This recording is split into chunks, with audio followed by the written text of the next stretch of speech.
Folks, we are live. Sorry to keep all of you waiting, almost 200 of you before we even started. We do Crazy. have the man, the myth, the legend, Brian from PokeNE. What's up, dude? What's up, y'all? I'm excited to be here. I always love being on Alex's stream. It's a good time. Dude, we always have a good time. I mean, obviously the market is crashing. It's incoming. It's impending doom. We have to put something like that just to stir up the algorithm a little more than it already was. That's part of the deal, guys. You gotta scare them with a thumbnail. Because if you guys haven't been in Pokemon very long, you need to understand everything is always crashing. It's always going to go to zero.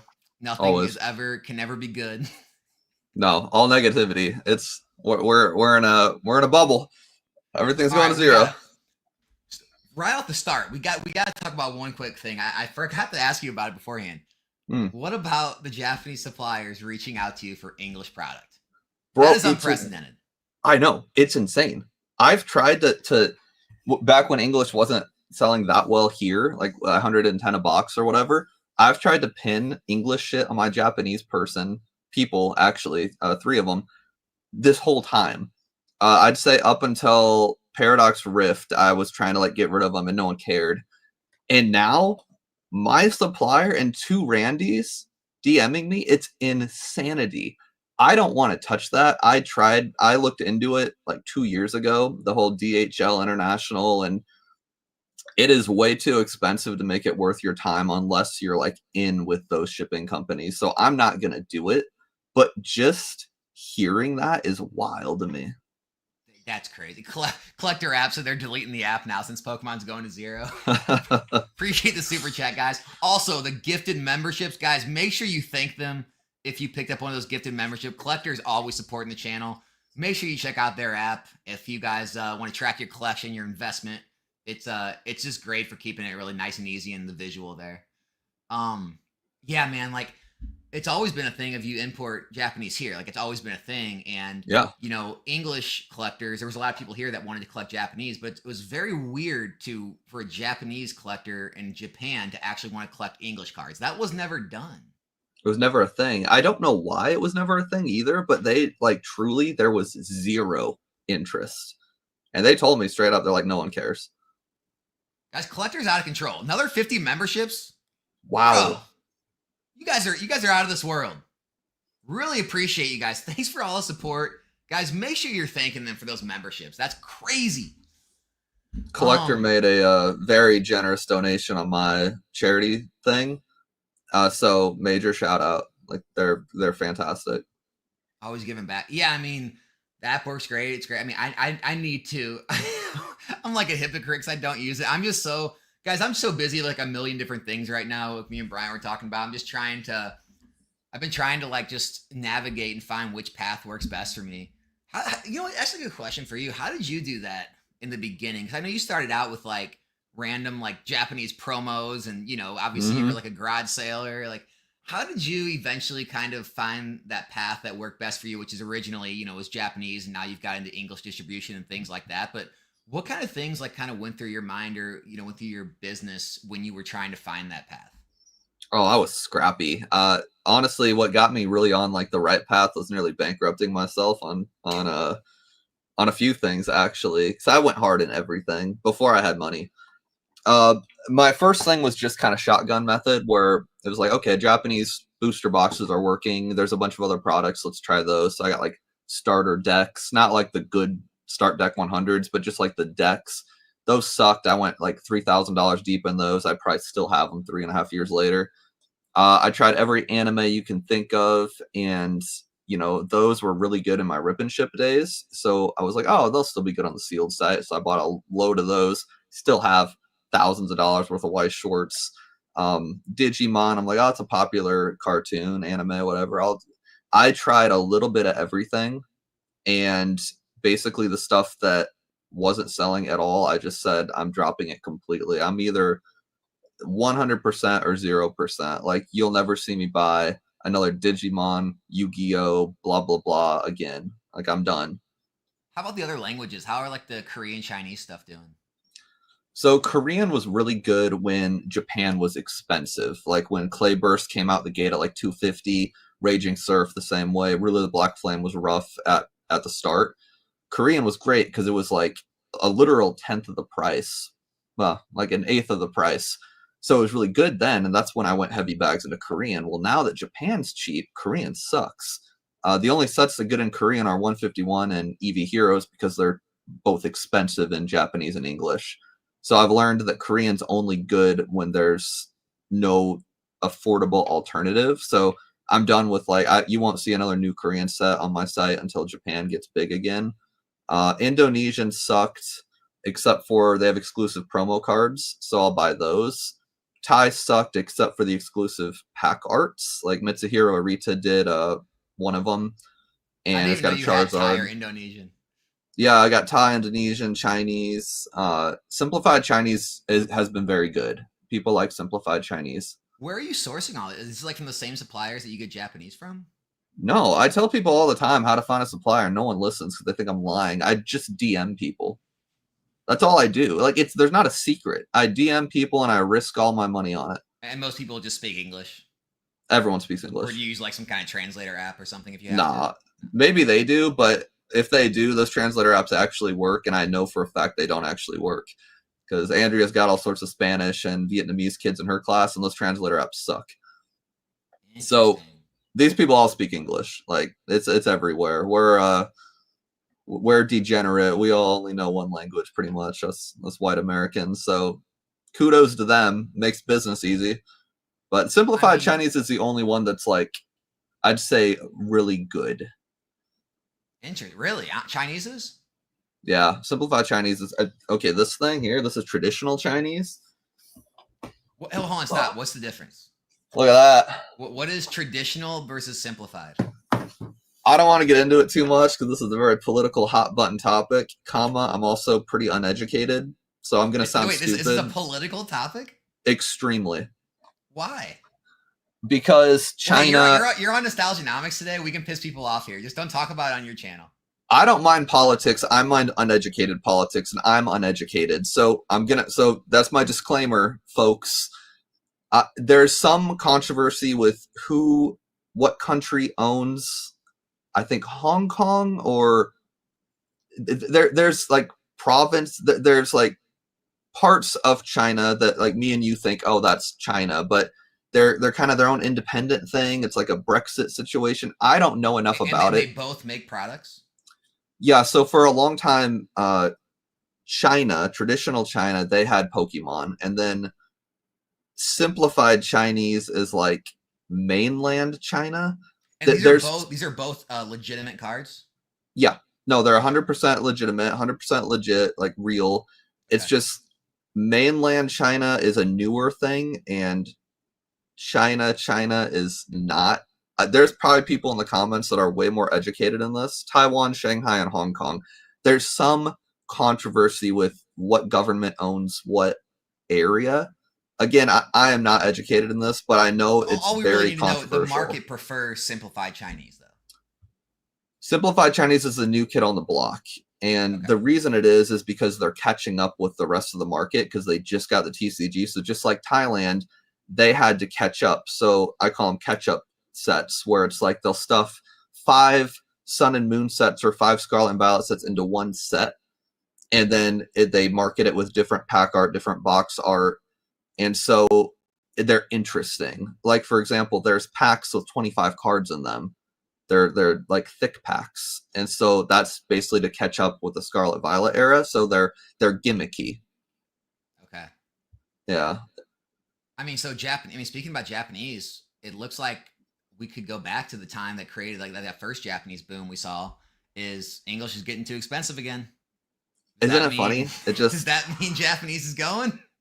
I think it does. That's why I'm going heavy bags into 151 Japanese, because you're absolutely right. It goes in waves, and now people decide, oh, English is too much, I'll go to Japanese. It's so funny seeing it. Yeah. The funny part is like the sealed product makes sense, but it's like the thing I always find hilarious is people will try to draw correlations between like the English PSA 10 prices compared to the Japanese and talk about, oh, the Japanese is so undervalued or the English is overvalued. It's like, no, guys, it doesn't work like that, you know? No, they are so mutually exclusive. It's not even funny. No, that's crazy, man. What else has been going on? Any major changes to the business? Just business as usual? Major changes. Obviously, I've been focusing on content more than anything because I think it's more fun. And I've learned that with such ass profit margins that I get, like I think in the end, it's like a net 11-12% to make like $1,000 as PokeNE. You got to sell like 100 grand of product roughly. If I can make 2,000 making, a couple YouTube videos a week, screw selling stuff. This is way more fun. Oh, So that's I've gonna been bring us focusing a down lot a on deep that. rabbit hole conversation right there, guys. Guys, hold on. This is gonna take some time. Because we were talking about this beforehand, dude. The content game is so strange. Like, It's wild. you can put in so much effort to editing and so much effort to like breaking down like whether it be spreadsheets or like images or clips, and really explain to people how this hobby works and how business works, and give so much value, and you're rewarded with like a couple thousand views. Yeah, And it's then insane. you can just go rant about a subject, about like a reprint or a new release or a FOMO, and you get 20,000 views. And so it's like, we're incentive as content creators, we're incentivized to actually make that kind of content, even though we know it may not be as valuable to the viewer, but the viewers are the problem because they're telling us that's what they want more of. How do content creators like ourselves try to sift through that? I mean, yeah, it's like we're to me the market, the viewer market is encouraging trash content, and it's like, but at the same time, it's not trash content, because if it was, then people wouldn't watch it. So it's this weird infinite loop. I consider it trash content. Half the stuff I put out, it's just like none of this is necessary, because it's not. But the market stuff, like the businessy stuff, where I'm like, oh, here's how to dollar cost average, blah blah blah, like that's valuable stuff, and no one cares. Yeah. Now, to play devil's advocate, the people that do watch that content, those are more valuable for me as a business, because they'll reach out. They're like, yo, I can't get a distributor. Can you provide me with bulk? So it's a win-win for me. But for a lot of content creators, it's like, I guess just be okay making trash content because it's not trash. Yeah. It was here. Hold on, I'm gonna respond to these. So Collector App, he said, did you mean 2K or 20K when 100K in sales? Oh, I totally misspoke. I meant if you sell $10,000 of stuff, you get 1,000. Which, not that 10,000 is a lot by any means. Like at so like this 10 to stage in the 20% game. margins overall. Yeah, so I misspoke, but still, making videos is way more fun than packing orders. Yeah, for sure. Collector App, appreciate it again. And then Roxandy, is it a little better now? I turned it up a little bit. You don't got a super chat. I appreciate the super chat, but just let me know if it's got a little better.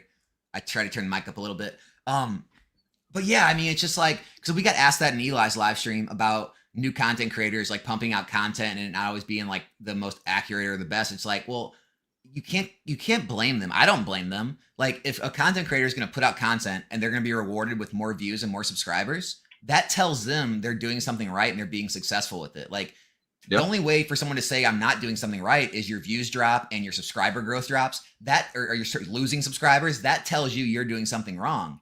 And so it can be a very hard game to play on here. It really is. And, I think I used to care more, because there'll be people that are like, oh, he's just doing this. He's just doing this for views. And I'm like, well, yeah, damn straight I am. Like, go watch somebody else. Go, those same people, they'll skip through all the videos with like 40 views, 100 views. They'll skip through all that. And it's like, maybe that stuff's more valuable. It very well could be. I've watched a lot of people who are just starting out that have like 800 subscribers, and I'll watch their stuff, and a lot of it sucks, but some of it's really good. And I'll kind of try to mentor those people as much as I can. And I'm like, if you continue making good quality content, I can't promise you'll be successful. Maybe make a video about the market crashing, and then boom, now you got viewers. It's goofy. Yeah, I mean, that was kind of like my whole goal when I made my channel was, back then everyone doesn't really realize it, but like 3-4 years ago, a lot of the hardcore like investing, market, finance content was really like longer form. It was like 2-3 hour conversations. It was longer form videos, real like detailed spreadsheets. And so that was like my whole goal, is to like condense it down to like 10-15 minute segment videos and make it kind of more entertaining, more flashy, quick, straight to the point, not as much like rambling. And yeah, I mean, I think that's like kind of the challenge we have, is putting value into smaller, more digestible formats, but still getting like value across. Yeah, and that's I mean, that's the challenge, and that's why there's only a few people north of 10K subs. And I'm gonna glaze you a little bit. It is so nice seeing someone take on the weird subject of Pokemon that actually has like a finance background of some sort, or finance knowledge at least, like, because nobody does. People come into the Pokemon world thinking, oh, this is a fun thing I like to do, therefore I'm good at talking about it. And it's like most people aren't. And most people, it's just guessing. They'll read a TCG player chart and make guesses. But you're late. I forgot, honestly, what your video was even about. But I was like listening to it the other day. It was like 2 days ago, yesterday maybe. And I was like, oh, it was the supply and demand thing. Oh yeah. Yeah, like rarity doesn't matter as long as there's like a demand, like demand goes up with whatever. Yeah. And I'm like, God, this is so good to hear, because that can apply to any industry, and the Pokemon industry doesn't hear that enough. I'm listening to this like, holy shit, I wish I would have made a video on this. I knew it, but I never would have been able to verbalize it. So it is so nice hearing that. And I don't think people appreciate it enough. Yeah, no, I got a lot of credit on that video, and like people aren't going to agree, and that's fine. Like we don't have to agree, right? Like, and I may be wrong. Like, a lot of the more rare stuff may do better long term because the demand isn't strong enough to carry as much supply as out there in these new pop reports. But like, my whole goal is to always like legitimize modern more, like collecting or investing, and that's all I'm trying to do is like give like a real like honest like financial take on why modern could succeed. No one knows if it's going to. No one knows what's going to happen. But like, give the take like positive about modern, because for the longest time it was always just like kind of like the gateway. You find the hobby, like the smart monies, and something else. This is the dumb money. It's all like a big manipulation pump and dump scam. And so that's kind of my whole goals with the whole thing is like show that hey, there's actually intelligent people that do believe in this stuff, and there's actually real reasons to believe in this stuff. Whether you agree with it or not, that's fine. We can disagree, but there are actual, numbers behind it that make sense, right? Yeah, and I think the numbers are the thing that people can't disagree with without looking silly. Hot take on my part: if you take $100,000 and you put that in, I'm gonna say any modern set, any set like north of 2018 even. To me, there's no shot that if you took that same $100,000 and put it into vintage, you'd make more money. Yeah. Zero shot.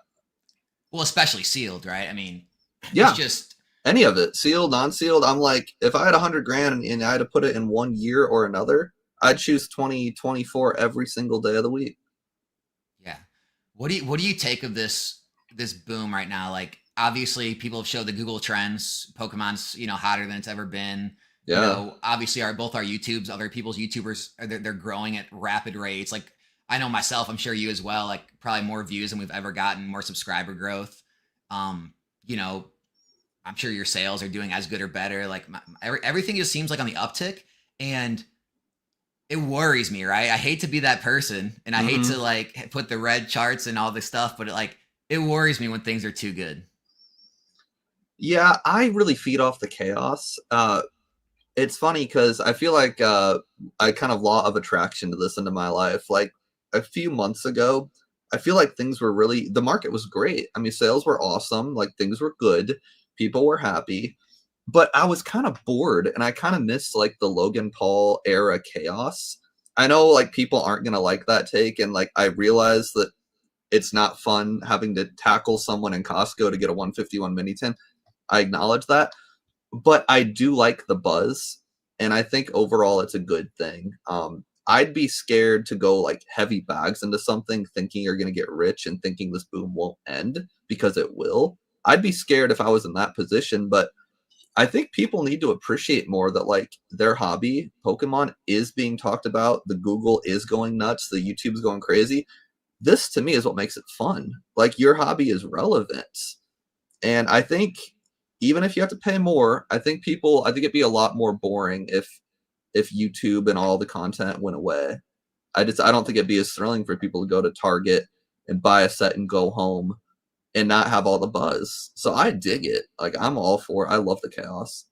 Yeah, I mean, I think that's why it not died, but I think that's why it went so low value and low like I don't know like just very few people in the hobby for so many years is because there wasn't social media. I mean, without social media, we wouldn't be where we're at. And also 100%. because of social media, I think that's kind of my biggest argument of why we won't go back to like '05 or 2010 eras again. It's just, when you're hit with That's a this good all point. day long, every day for 24 hours a day, every time you wake up and go to bed, you have it on.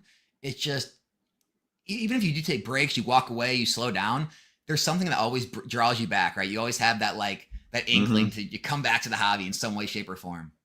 There's infinite content. Like YouTube on the mobile app, at least, there's like on the top, there's like today, new to me, live, whatever. There is never a time where a relevant content creator hasn't posted something I haven't watched. It's insane. It's infinite content, and I love it. And it's not just Pokemon. It's Beyblades is wild right now in the content space, which is interesting. Dude, Beyblades is insane. What's going on with that? I don't know. It's just like Pokemon. It's going through this crazy boom. The content creators in the Beyblade world. I don't even like Beyblades, but I watch a lot of it. What is there to collect? Like the actual like Beyblade thing? The tops, the different pieces that make like a battleable, like formidable top. The original ones are worth tons of money. The original ones are worth a lot. There's one guy, he travels to Japan and he looks for rare parts, like metal parts, and it's just as crazy as Pokemon. And me and you talking about like what the hell is Beyblades? We look just as ignorant as like when I drive my Marnie car to the parking lot and some lady comes out, it's like, oh, Pokemon's still around, and I look at her like she's insane because like, what do you mean? That happens all the time. Now that you just said that, now I feel bad. Like we look like assholes right now. Like Beyblade, no, really? Other people are like, "Are you kidding me?" Yeah, but for real, I didn't even mean it like that. I'm just like, it's to them, it's super obvious. And then I've been talking about Bionicles a lot because I that was my childhood. The Bionicle scene on YouTube is going nuts right now, and IG. Sure. Lego. All these collectibles are going crazy. Yeah. I love the hype. Like, I hope it doesn't end. I mean, I know one thing: until the confidence ends, it's not going to end. Like people thinking everything's going to crash. There's only a couple things that make it crash. One is just unlimited supply being dumped. But even if unlimited supply dumped, as long as people are still making money and they're still seeing growth, they're going to have that confidence to think, oh, I'm just going to continuously make money in this. I just need to keep buying and buying and buying. Until people experience real loss, I feel like it's not going to really change for a while. I don't think it'll change for a long time. Like, I'm going to throw, it's nostalgianomics. I can throw hot takes out. I think we're solid for at least a decade. And I mean, like, solid. A decade? Yeah, dude, honestly. Because Pokemon's already got it all planned out. They've already got the 30th anniversary plan. They got Gen 10 plan. And we know this from that crazy Game Freak leak, the Typhlosion leak. We saw all the stuff, whenever the leaks went. I mean, we saw them doing Gen 3 Pokemon evolutions that didn't come out till Gen 7. Like, there's so much proof that they were thinking years and years and years and years ahead. Like, we just saw a little tiny bit of it. But if they were thinking that far ahead in Gen 3 and Gen 4, when Pokemon was like doing very well, but not as well as it is now, if they were thinking that far ahead then, imagine how far ahead they're thinking now.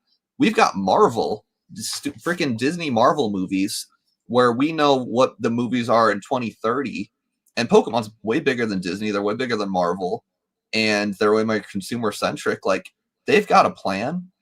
And they've proven themselves that their plans work. So if Pokemon's confident, I mean, shit, why shouldn't we be? I gotta stop right there. I gotta thank everyone who's tuning into this. We hit Brian's magic number he wanted to hit.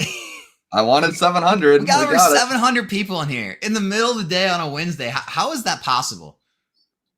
Dude, it's just like Wednesday at noon, like your average unemployed friend time. That's insane. 700 people, all bots, but like, hey, it still counts. All bots, baby. That's all we have here on NN. We only use bots. Absolutely insane. No, I love it. And so you started out in the Rip and Ship. Guys, if you guys don't know, the only reason Brian didn't even remember this. The only reason I do Rip and Ships today is because I finally got to meet Brian in person at Kansas City Collecticon like a year and a half ago.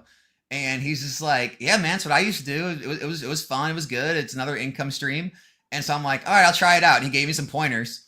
And so that's how I started doing Rip and Ships. So, and Brian started out doing Rip and Ships. And so it's like, I wanted to get your take on the state of that. Like, it's become bigger than I think any of us thought it would be. And I've already made videos saying I think it's one of the biggest driving forces of this market. What is your take on all of that and going forward with it? Yeah, I was going to glaze you on that content too, because you completely nailed it, in my opinion. Like when you were going through the breakthrough of like, oh, 1 million packs get open, whatever the numbers were. Excuse me.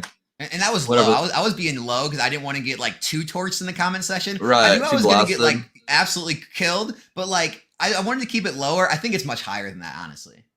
Yeah, I think you're probably right about that. And just hearing the numbers broken down, I'm thinking like, oh, that makes a lot of sense. And I think that is spot on. I think the rip and ship game, like if you're even somewhat interested in it and you're not jumping on it now, you're absolutely insane. Because the problem is people who want to do rip and ships right now, because I get a lot of emails and DMs. They're like, oh, it's saturated right now. Oh, there's already big creators doing it. Oh, product's too expensive. I'm just going to wait. And I'm like, oh, okay. So I know how this is going to go. You're going to wait till 2028 when things are a little slower. And then you're going to DM me and go, yeah, man, people just don't care as much. Like products available everywhere. Like I think I'm going to wait for Pokemon to get big again. That's how it works. And those people don't make a move because they're always, instead of here or here, they're always right in the middle and they don't do anything. If you have What any about your interest in videos where you told people like a year ago now is the time to start looking into getting a distributor if you want one. And now I have people in the comments like, hey, so I'm trying to get a distributor for I'm like, for what? Like, oh, I have an online store. I'm just like, no. Like, you should have got on when I freaking told you. And they were handing out Obsidian Flames and Paradox Rift, and people are like, oh, I don't need 400 Obsidian Flames ETBs. Do you think I need 400 Obsidian Flames ETBs? Or people would say I can pre-order on Safari Zone or eBay for the same price as you're getting from distributors. Why do I need a distributor? Because of right now. Because of right now, you got to kiss their ass when no one wants it. And the irony, it's actually a double-edged sword there. Not only are they buying from Safari Zone, the Obsidian Flames ETBs is always my meme example. Not only are they not supporting Southern Hobby or Peach State, they're also boosting Safari Zone's numbers. So then Safari Zone's going to get even more better allocations. And so it actually hurts you twice. Yeah. Which is insane to me. Like, I'm not a good enough salesman. My website isn't bougie enough where I'm selling through this BS. I still have like $6,000 in Mimikyu and Cyclozar boxes I bought 2 years ago. I'm not that good of a salesman. I just bite the bullet because now I'm like, oh, here's a bunch of Surging Sparks. Because I did it when I did it. You know, it's too late for you guys now that want an English distro. Like, save your time. Go call them when the market sucks again in 2028. Call them then, and then take all of their Shrouded Fable ETBs and bite the bullet. He's not a very good salesman, guys. He only sells like $4 million a year in product. He's not very good at it. Okay. Of the hype stuff, I mean, there's so much stuff that just sits here. Like, I'm honestly hoping my house burns down so I can get money for all this BS that doesn't sell. All the insurance agents' ears perked up. They're like, "What?" Let's just keep the hot takes coming, man. Let's just make this entire live stream a hot take. So we were talking about distribution, and then we started talking about like the distribution program. You know, obviously Rudy started it off, and then tons of them are out there. And you're really against distribution programs. So why don't we give that hot take? That to me, there's nothing good about them for either party, because it's like when the market sucks, you're charging people for this distribution program, and people are going to fall off because they don't want the stuff. So then you're like, okay, I'm not getting a lot of income. And while you could have been focusing on building your own brand, your own website, your own store, instead you were relying on these people's, regular income. And so that already puts you at a disadvantage. And then when the market's hot, a lot of people just infinitely take on more memberships, but they're not getting like the equivalent added product. So then all your people are getting less stuff than they originally signed up for. And meanwhile, the market's hot enough where if you deleted all those members and you sold the stuff yourself, you'd be making more money. So that's your loss. You could just sell the stuff. You could sell a box of Surging Sparks for $170 right now, but instead you're basically forced to give it to your members for like $105 or whatever it is. And then, so that's one side. Meanwhile, your members who finally are like, oh, wow, I can make money on this stuff. Well, they're going to get 1 or 2 cases. and they've been paying $50, $100 per month, and now it's worth the shit, and they're getting 1 or 2 cases of it. Where, okay, you buy a case of Surging Sparks at $100 or $600 if you're lucky, right? Say you double it, you double your money, you make 600 profit. Okay, yeah, that covered 5 months of your membership that you've been paying, and you broke even. There is 0 chance that half of these people with memberships actually make money. Well, and like you said, I mean, let's just say your allocation is 1,000 boxes, and it was Surging Sparks. What say you get them at what, like 90, and now they're selling for 180 or 170. Like you're making 80, 90, $100 on it per box. I mean, that's like 80, 90, 100 grand on one set. And it's like, well, how many memberships do you have in your program? How long is that going to take to make up for what if you could have just made selling it yourself? I get it, man. It's I mean, obviously, I do a live stream with Eli, Pokemart USA. He's got one. It's successful, and but I definitely see the limitations like you're talking about. Eventually, people aren't going to get enough, and as long as they're able to pay for the program with it and make some money, it'll work. But if it gets too overloaded and too hot, and there's just not enough allocations to go around, it starts to get ugly. It's cannibalism. Yeah, and he seems like a fantastic guy. There's no hate on him. I just don't see the point. I really don't. And I think the one argument people always throw out is, oh, well, it's guaranteed income. It's like, well, first of all, no, it's not, because anyone can cancel whenever they want. So that's completely not true. And honestly, I would argue that selling Surging Sparks on TCG Player is way more guaranteed, because when you say it's guaranteed income, you're literally saying that your tiny little project, your little membership project, is more has more longevity than the literal Pokemon brand. That's what you're saying. Like, you're more confident that your 200 members are going to hang on. You're more confident in 200 people holding on to your thing that can cancel at any time. You're more confident in that than putting 100 cases on TCG Player. That's a strange argument to me. Yeah. Or your own website, if you do. Or your website. I think I'm way more guaranteed to sell 100 cases of Surging Sparks today than you holding on to all your members. Yeah.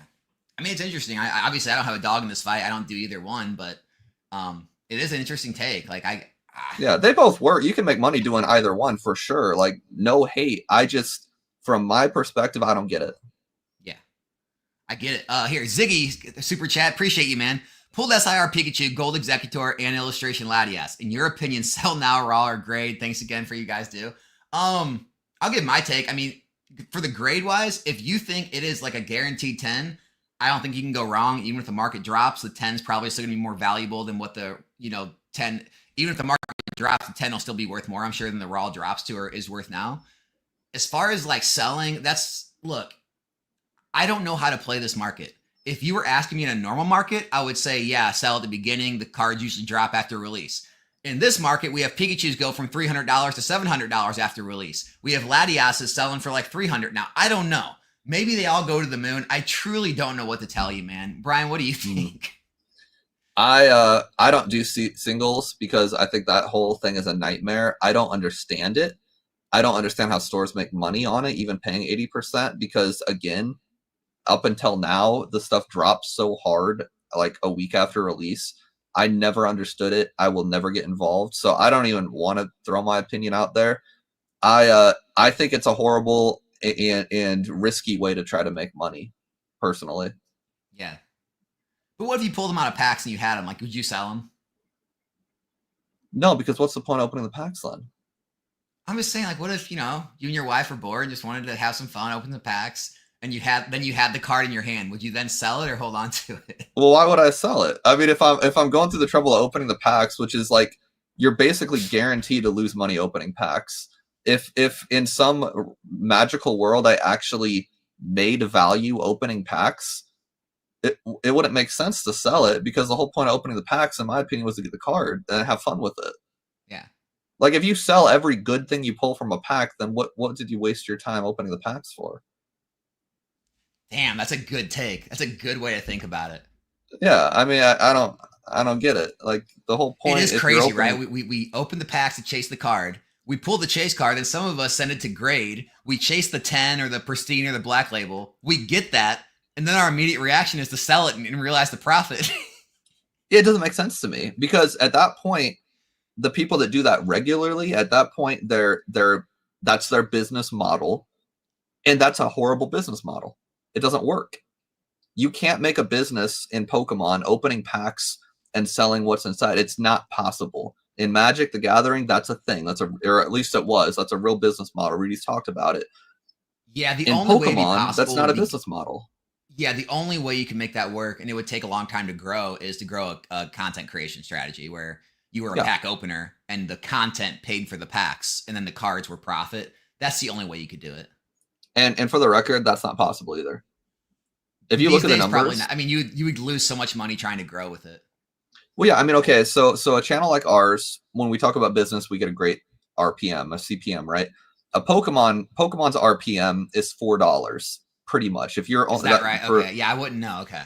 Yeah, for those at home, if you're talking about Pokemon, because YouTube classifies Pokemon as a toy, and so ads run on toy videos they have a CPM of about $6 to $8, meaning you're taking home roughly 50% of that. So you're going to get $3.50, we'll say $4 per 1,000 views. So if you get 1,000 views, which is a lot for most new creators, you're walking home with $4. You open one pack and you break even. I was pumped the first time I got 1,000 views. I don't know about you. Yeah. Okay. So let's say say you get 10,000 views. Your RPM is $4. So you're getting, which is extremely hard. Which is very hard. It's extremely hard. We've been in the game for a long time, and I love getting 10,000 views. It's still rare. Say you get 10,000 views. This is for the new people that think they're going to be Leonhardt. You get 10,000 views. Your RPM is $4. You get $20 profit, and you bought a booster box. It has to be the hottest set because no one wants to watch you watch Obsidian Flames. So you have to buy a $160 box of Surging Sparks. You made $20 on the content. Maybe you pulled $16 worth of value that you can sell on TCG Player. There's zero chance you can make money on content opening packs. It just doesn't exist. Wow. No Guys, chance. He just you're shattered all of your dreams in one little rant. Well, here, I'll make it better because I'm always negative, and people, if you do a rip and ship like Alex is doing these rip and ships, that's the play, because then you're getting paid. I mean, even if you sell it at cost, then you're breaking even at the very least. But if you're selling them at profit, you get paid money to sell the stuff. And then that content, as long as you recorded it, you could do exactly what Leonhardt does and just post the clips. And then it advertises your channel. It brings people in, which is great. And it also gets you ad revenue, your $4 RPM. Congrats. So if you do rip and ships, great. Yeah, and depending on your rip and ships, I try to make my prices fair so the margins aren't great. I know some of the crazy sellers on whatnot, TikTok, that are the highest, they can get crazy margins. They're making bank. Yeah. But I mean, for me, it was more about what Brian said. It was the other benefits. It was drawing in a different audience that would then watch my other videos, where I would have never got the pack breaker, casual or just kind of entertainment audience, because we have, business finance channels. So it was bringing in a new audience, growing the views, growing the subs of everything, and able to open packs, get more, content viewed that way, and then make a little money. And so it's yeah, there are definitely fringe benefits to a lot of these things you need to think about. Definitely. And then for the folks that just enjoy opening cards, you get that little dopamine kick. Even if you don't get to keep the cards, you still get that dopamine kick. So that's a fourth benefit. I love it. I know a lot of people will say they'll say this person doesn't even enjoy opening packs anymore. You can tell this person's just in it for the money. Dude, I love it. I still enjoy opening packs. When I pulled that Pikachu on Monday night, it was incredible. I pulled 2 of them. I mean, when we pull a God pack, it's awesome. I pulled the Charizard GX from Hidden Fates last week. I still get pumped myself. It gets my blood pumping. And so, yeah, I mean, maybe some people out there don't enjoy it and they do it on stream just to make a living or something. But yeah, I mean, it does something for me. Now, look, when I did that thing with Whatnot for a while, that little stint where they wanted to try to do a little sponsorship type thing, they were really trying to push singles. And I tried doing the singles for a while, hated it. For me, it's no fun to be okay, here's the next single, 5 seconds bid. Okay, good, you want it. All right, here's the next single. It's light play. All right, good. Okay, you want it. That's no fun to me at all. That's why I don't do it anymore. But the pack rips, man, it's still a good time. Yeah, you get the thrill of opening packs, and To me, that's great for most people. I was starting to get it wasn't as exciting for me, and that's when I stopped. And if it's not exciting for you, it comes across in the content, and it's not really a good way to make money unless you enjoy it. Yeah, and like you leveled up. Like let's call it what it is. You leveled up. I mean, started out with garage selling, flipping anything you could, doing some rip and ships, and then you got into good suppliers, you got into good distribution, you found a successful way to market your business and run ads or do content. And it makes a lot more sense because at the end of the day, we all only have so much time. Yeah. And I'm even like having to scale back like on the singles and grading side of the business because I'm taking the content like you are and more of the other things more seriously. And so, you only have two things you can do. You can hire people or you can, shift to other things that are either you enjoy more or more profitable, whatever it may be. And so I get it, man. Like, if I had big distribution set up, big suppliers, I could run a, website. I understand why you do what you do and got away from the rip and chips. Yeah, you're absolutely right. We're all victims of time, and the argument, a lot of people are like, well, just hire someone. I don't want to hire someone. I don't want someone in my basement when I'm down here. I want to be able to sit on the couch in my underwear and eat my pudding cups and watch TV. I don't want some kid down here packing orders. I just don't. I got a couple employees, but they're here like twice a week. Dude, that's the most underrated like thing to say out there. Like, especially in this like YouTube guru culture, it's always about growth. In the corporate world, it's always about growth, right? What's the saying? If you're not growing, you're dying. Your business is dying or whatever. And it's just like everything in the world right now is all based on growth and more profits and more sales and doing better than the next guy. Like me and you are on the same, boat there. It's like there's a level where you get to where it's like, how much more money is going to make my life that much better for the stress, the time, the employees, everything I have to put in to get there. Yeah, exactly. I mean, 100%. And I don't think people realize, and this is for the folks that are thinking about hiring people, that they're like at our level, but they want to go bigger. If you pay someone 50 grand a year, a full-time employee, 40 hours a week, if you're making a 10% net margin, you've got to sell $500,000 extra a year just to break even. And now, you've got someone you got to manage. If you have more than one employee, they're not going to like each other half the time. Maybe they start swapping spit in the office. Maybe they start stealing from you, whatever. I worked for a real estate, a very small team. It was my guy, Matt, and then his parents. It was a very small team. Then Matt decided he wanted to grow. He wanted to get big and bougie, Berkshire Hathaway, like top 10 agents. He hired like 8 agents to join our team, and he hated it because they were all a bunch of drama fueled. I mean, and Matt, Pokemon is drama fueled. Real estate, you guys have no idea. Way more drama. Really? Oh my God. Because it's all ego. You're talking about salespeople who have commission. It's all ego based, and they're all nuts. All of them, men, women, they're crazy. So they start bickering. 2 of them start dating, which was a whole thing. And it's like, I told Matt, I'm like, Matt, because if you're a team leader in real estate, you get basically a cut of their commission. I'm like, Matt, run the numbers and tell me how much extra sales these people have to make you an extra 100 grand a year.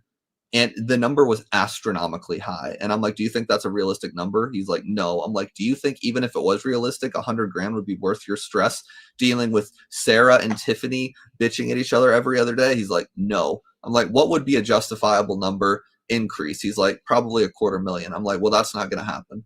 And he fired everyone. I mean, I learned it when I was younger, when I was growing my lawn care landscaping company. And I was growing at a faster rate. It was right out of college, and I was in grind mode. I was like 22 years old, and I was grinding. And then I was 23, and I was at the point where I already had an employee, and I was hiring more people. And I was putting on like a second crew, which you need a second truck, all second equipment. You're having to trust people at job sites without you there. And, you had so much money going out in terms of like, they're working slower, obviously, than you are, or they would be when you're overseeing them. Definitely. And you're obviously paying all their salaries. You're having all new truck and everything else to upkeep. And at the end of the year, I'm like looking at all the numbers, and I'm like, I'm not really making any more money. And so then I started to talk to I started to kind of call around. I got some meetings with some of the bigger businesses around the area, and I was talking with them, and they're just like, yeah, you're not really going to get out of the field until you get to here. And then even if you get out of the field, you're not really going to make as much money as you were just being like a single man or a 1-2 man operation. Then you get to like here. And I'm just like, Wait, so I gotta like 6, 8, 10x my growth to make the same money Yeah. I'm making by myself? And they're just like, well, yeah, if you want to get out of the field and just kind of be managing it and let people do everything, I'm just like, this ain't for me. And that's when I sold the business. That's when I figured I'm like, I don't think I want to grow. Yeah, no, I didn't even you're bringing up the trucks and the equipment. That's a whole nother story. You know, if I wanted full-time employees, I would need a warehouse or some kind of retail space. So that's an extra, you know, $10,000 a month. So add that in, add the, you know, equipment, blah, blah, blah, blah, blah. Yeah, I agree. To me, the only benefit of getting employees is it actually raises the value of your business if you wanted to exit. Because like right now, I could sell PokeNE. I mean, I'd get the money for the inventory at a cheaper rate, of course. And then my email list is super valuable. My brand's valuable, but ultimately a good percentage of my brand is me. So what's my company worth without me? I don't know. I haven't gotten it evaluated, but probably not very much compared to if I hired everything out and there was a manager and employees and whatnot. I could probably sell my company for millions more, but I'm not trying to exit. Because honestly, if I didn't have PokeNE, I don't know what the hell I'd do. How long have you like watched Pokemon content for, do you think? Probably about 6 years or so. So do you remember Darium's? Darium's? So Darium's Pokemon, they got really big on you. I think I forget how big they are. Like they were hundreds of thousands of subscribers. So I'd love to talk to him sometime because they actually did sell. So they sold their YouTube channel, they sold their business, and he recently, I believe, got it back. And so I'd love to hear like what that process was like, what everything was valued at. I don't know if he had distribution or things. I know he ran like a bulk business where he took in bulk and he would sell like booster boxes to like be open on stream with it. But they had a lot of different things going. They have a Twitch stream. And so, yeah, like that's the only person I can really think of that actually sold out and actually sold the name and the YouTube channel and all that stuff. But then he got it back. So obviously the person who bought it wasn't very successful with it, apparently. Right. It's interesting to think about, like you saying that, because I wonder what it's going to be like if you ever wanted to sell like your name and likeness and brand and like distribution, what's that's worth. Like, it's interesting to think about. Yeah, I mean, this is going to get a little... I don't even think it'd be science fiction, to be honest. You know, if like 20 years from now, I decided to sell, by then I could probably have an AI avatar that would mimic... Like, seriously, though, like an AI avatar, that's very realistic in 20 years. So that would probably increase the value quite a bit for personal brands. So, I mean, in 20 years, you know, maybe I scan myself and they get my gorgeous hair and wonderful muscle tone, and then they can keep me in the forefront if they saw value in that. But I mean, shit, 20 years from now, you know, businesses might be completely run by AI and there might be robots packing my stuff. Who knows? Right. Yeah. I mean, I know when I sold like my companies in the past, it was just basically the accounts and the name of the company and then like signing a non-compete for however many years.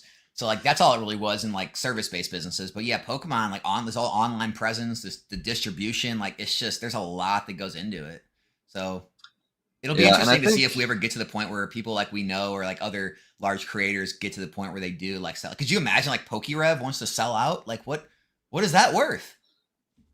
It's interesting to me. Not very much until he AI scans himself because he's the brand. If he sold his channel to some random schmuck who had the money for it and they started streaming on his channel, nobody would watch it. Why would they? Yeah. Like what would be the point? I mean, his inventory is worth, I'm sure, astronomical amounts for sure. He's probably got an email list where he does sell products, but like his channel, it's not like I don't see why anyone would want that. I mean, I guess the mystery pack business may be a thing still. Oh yeah, 100%. Yeah, all that stuff, yes. But like him as a personal brand, it's like, what can you sell a YouTube channel for like that? Now we're so algo based that even subscribers, you know, I could have, you know, you could have 30,000 subscribers and not post for weeks or months. Then you post a video, you're going to get maybe 800 views. So like subscribers aren't even that valuable. Guys, we're going to take some questions from the chat in a second if you guys want to start leaving them.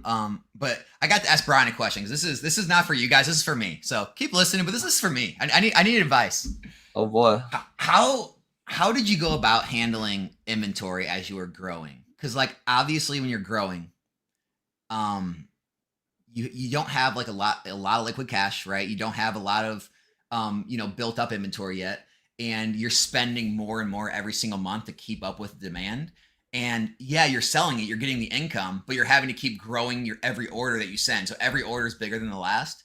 So Hmm. what did you do when you scaled? Like, was it really just like taking enormous risks, throwing it on credit cards and crossing your fingers, hoping everything continued? Or what were some strategies or things you did, you think, that like helped you kind of get through that massive growth phase? I think anyone that says anything other than taking major risk is probably tripping, or they have a lot of capital up ahead. Because if you think about it, say you start with $1,000, and so you're making even 20%. So okay, 1,000 plus 20%. So you turned $1,000 into $1,200. Well, how long did that take? Probably quite a while if you're new. And now you have $1,200 to work with. Here's the catch though. Or the market's up now, so your $1,200 gets you probably $800 of inventory compared to, you know what I mean? It's like reverse inflation. So you can't even really buy more inventory with $1,200, but you could sell it for more. So okay, you turn $1,200 into $2,000, and it's not realistic to grow that way. Even if you take 100% of your earnings and put it back in more inventory, it's not a realistic way to grow, because chances are some of the stuff you buy is going to be flops. And even if it's not flops, like Shrouded Fable, yeah, we know that set wasn't great, but the Greninja box and the Kingdra, like the EX boxes, those were the hottest thing. They were the bee's knees, right? So I bought a bunch of them. But by the time the next set came out, whatever the Stellar Crown, whatever was after Shrouded Fable, no one cared anymore. I have cases and cases of Greninja that I'm selling at a fair price and nobody cares. So that's going to happen when you're new. Pokemon releases so much crap every other week that it's like, even if you make a good move, they moved on and your audience moves on.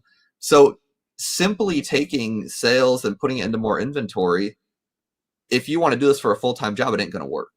It would take years and years. And while Yeah, you're doing that's like part of the problem. Like, is like when you have those sets or products that don't sell. Like, okay, now I've got whatever, 5, 10, 20, $30,000 locked up in all this stuff that's not selling, and I have to make an order for the new stuff. Is right. it literally a matter of just continuously putting it on 0% interest credit cards and getting the money before the interest is due type thing?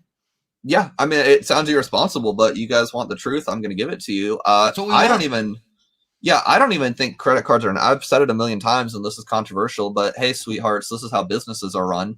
When you put a pre-order up on your website and you go, hey, Prismatic Evolution's coming out in January, pre-order it for $100, and people give you $100, in a perfect, unicorn world, you're taking $100 and putting it in a bank account and not touching it. But that's not how it really works. You're taking that $100 and you're buying inventory to sell in between now and January. So if you pre-sell, like Terrestrial Festival comes out next month. If I were a new seller that had an audience, a fan base, because if you're just random, like people aren't going to buy from you probably. If you got 10,000 followers on YouTube, and for a fact that you have a good connect with Terrestrial Festival, you make a website, you put Terrestrial Festival pre-order $60. You collect $60 from 100 people. Now you got $6,000 to work with. Maybe put some aside, maybe be responsible, but you've got $6,000 working capital between today, November 13th, and December 6th. $6,000 can turn into $6,800, $7,000, and then as long as you make the money back to pay your distributor for Terrestrial Festival, then you can start exponentially snowballing it immediately. Like Prismatic Evolutions, I pre-sold 50 grand of that in one day. I took that 50 grand, I threw it into Paradox Rift. Paradox Rift has already gone up from my distro price of $85. It's like 110 on TCG Player. I have an audience base where I could sell that and make $15 a box times the 300 boxes I bought. Now I've got more money to work with. Now I can put this back to my English distro for Prismatic Evolution. It's constantly moving money around. This sounds eerily close to a Ponzi scheme. It very much is. Now, if you're at the level where, if those numbers sound intimidating, take a digit off, right? And then make sure you have the savings where if shit hit the fan, you don't pull a clutch cards and delete everyone and then keep their money. I've got enough savings where this Ponzi scheme can be covered 100%. And it took a while to get there, but on a smaller scale, that's what you have to do. What about when you were early on? I did that from the get-go. Well, what about what I'm saying is when like things were not moving as well early on? Did you like just kind of like sell them for what you paid, or try to just take a loss on them just to free up capital, or did you always just hold on to things? I need to disclaim that when I started, things were very easy for Japanese because they were super hot, and it was a crazy bull market. It was a pandemic, so I had a huge pretty much all advantage. of your inventory was turning over. Pretty much. The one time where that didn't happen was I didn't know about like reprints yet. I was very fresh. I was like 4 or 5 months in, and I bought 30 grand I bought 30 grand of Shiny Star V for like 10% less than I was paying a week prior. Well, the reason for that was it was going to reprint, and no one told me.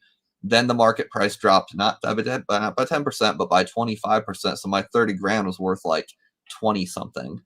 And that was the one time where I was like, okay, I either sell at a loss for the capital or I wait and I hope it goes back up. I chose to wait, and it worked out, but that could have gone very badly. Appreciate the answer, dude. That's good knowledge for everyone got businesses out there. I'm gonna take the super chats, guys, and I'll start taking questions too. Collector app, thank you once again so much. Common question we get when collecting seals: is it better to buy one of every set or go heavy into popular sets? That is a controversial question there. Yes, it is. I'll give you my take. I think if you can afford it, it's good to diversify into every set, but maybe go a little heavier into the sets that you believe in more. Here's the problem, right? If you were taking the set picking method, very few people out there would have Twilight Masquerade. I would think almost nobody would have Twilight Masquerade. Very few would probably have Obsidian Flames. Maybe some would. And we can just go down the list, right? Like, who would have kept Sword and Shield base? It's like it's $350, $375 a box. Like, Forbidden Light, like $525 a box. Like, when you get into set picking, it gets hard because you don't know what's coming out. You don't know how the sets are going to be received in the future. You can definitely do well sometimes. Like Evolving Skies was kind of an obvious one, but hey, Brilliant Stars, that was the most loved set at the time, other than Evolving Skies, and it's underperforming a lot of the other ones. So I still like the method of buying a little of everything, maybe going heavier in the ones you do believe in. But if it's like a really weak set and you just don't believe in it, like, someone asked about SV base and you just really don't want to be in it, I get it. That's kind of my take. What do you think, dude? Yeah, I think that makes a lot of sense. My take is at release, everything is even Steven. And like you said, you can't really predict anything. So at release, I would buy a little bit of everything. Once things start getting hot, like Surging Sparks right now is like 170 on TCG Player, then I would just not buy that set personally. Because what I would do instead with $170 is I'd buy 2 Sorted or Scarlet Violet base, or I'd buy 2 Paradox Rift or 1.5 Obsidian Flames, because to me it'd be more likely that you'd make higher margin on that than hoping Surging Sparks continues. And obviously there's no way to predict it one way or the other. That's just what I would do personally. That's what I do now. Right. All right, let's take one more super chat. East Coast Outlaw, really appreciate you too. Do you all think the tariffs coming is worth getting a position in Japanese sealed singles? I'm just starting out. Would love some advice. I have a leg up. I starting out with a distributor. Brian, you want to take that one? Yeah, I mean, there's always like tariffs and this and that and this and that. The thing is, guys, we've been through a couple presidents already. We're going to be through, ideally, if we don't get taken over, several more. There's always going to be tariffs and changes and whatnot. The thing that, it might sound naive, but I don't even factor that in, because everyone is going to experience the same tariffs in the US. We're all going to pay the same tariffs. So it's all going to be priced in. So even if, it costs $10 more to import a box of 151 than it did when Biden was president, okay, people will just have to pay an extra $10. Nothing changes, really. If you're a, collector and you're buying straight from Japan, yeah, you're going to pay an extra $10 because Trump throws some tariffs in there. But your stuff's also worth an extra $10. Japan just had, and the proof's in the pudding, Japan just had a huge shipping increase recently. FedEx, I forgot what it was. It was pretty significant. FedEx is charging Japanese sellers quite a bit more to ship to the US. And a lot of folks in my sphere are freaking out about it. And I'm like, well, it's priced in. There's no one that has an advantage So just add $3.99 to a box, and people will pay it because I have to. So I don't really get caught up in that. Yeah, guys, like that's one of the things you're gonna learn from people like Brian, like anyone who does this like at a high level. It's usually always the people, and this is not East Coast. It's not to like talk down to you, but it's usually the people who have the least skin in the game who are most worried about stuff. Hmm. And it was the same thing when the CT scanning came about, and everyone thought that everything was going to zero. And it's like it'd be like people with like a few boxes on their shelves worried that they're going to lose like all the value of their couple $100. And it's like everyone who had large amounts knew it wasn't going to be a big deal. None of us panicked. Even during COVID, right when everything shut down, everyone thought that was going to be the death of Pokemon. It ended up being the exact opposite. So I think there will be a million things come and go, but none of them have had any significant effects. And I don't think this will either. Like Brian said, they'll price it in. Everyone will just compete, and it'll be the same as always. Yeah, because everyone's experiencing the same thing. Young player, yeah. So SV base $93 with tax doesn't sound bad to me. I know PokeNE, you were thinking about some SV base, weren't you? Yeah, the only reason I didn't do it is it was like $2.50 cheaper than Paradox, and I was like, I feel like Paradox will always be at least $3 more than Scarlet Violet base, so it just made sense to do Paradox. But I mean, I'd buy it at that price if I were like a normie that didn't have distro access. Yeah, if you can find Paradox anywhere near SV base, I think it's much stronger. I would definitely go that route. Yeah, But that sounds like a good price still. yeah, I'd buy it if I didn't have distro access and I saw that for 93. Hell yeah, I'd go heavy in it. Let's see. What do we have in the questions in the chat? Bro, 980 viewers is wild. We're gonna hit 1,000, guys. Tell your friends, get them in here. We got to hit the 4 figs. Yeah, All right, this is for Brian. Tom KT Cards. Got a question for Brian or anyone who knows? Just curious on the popularity of Korean or other languages nowadays that Japanese boxes are cheaper. We actually answered this earlier, but you can hit it again. Yeah, if you rewind the stream, you'll see what my thoughts. So I'll make it a TLDR. Korean and other languages, for us at least, are only popular if their equal alternative is too expensive. So Eevee Heroes Korean, super popular because the equal alternative is Japanese, which is like $400, and Evolving Skies, which is like $700 or $800. So Korean's the play there. As far as modern sets like Korean Surging Sparks, I wouldn't buy that.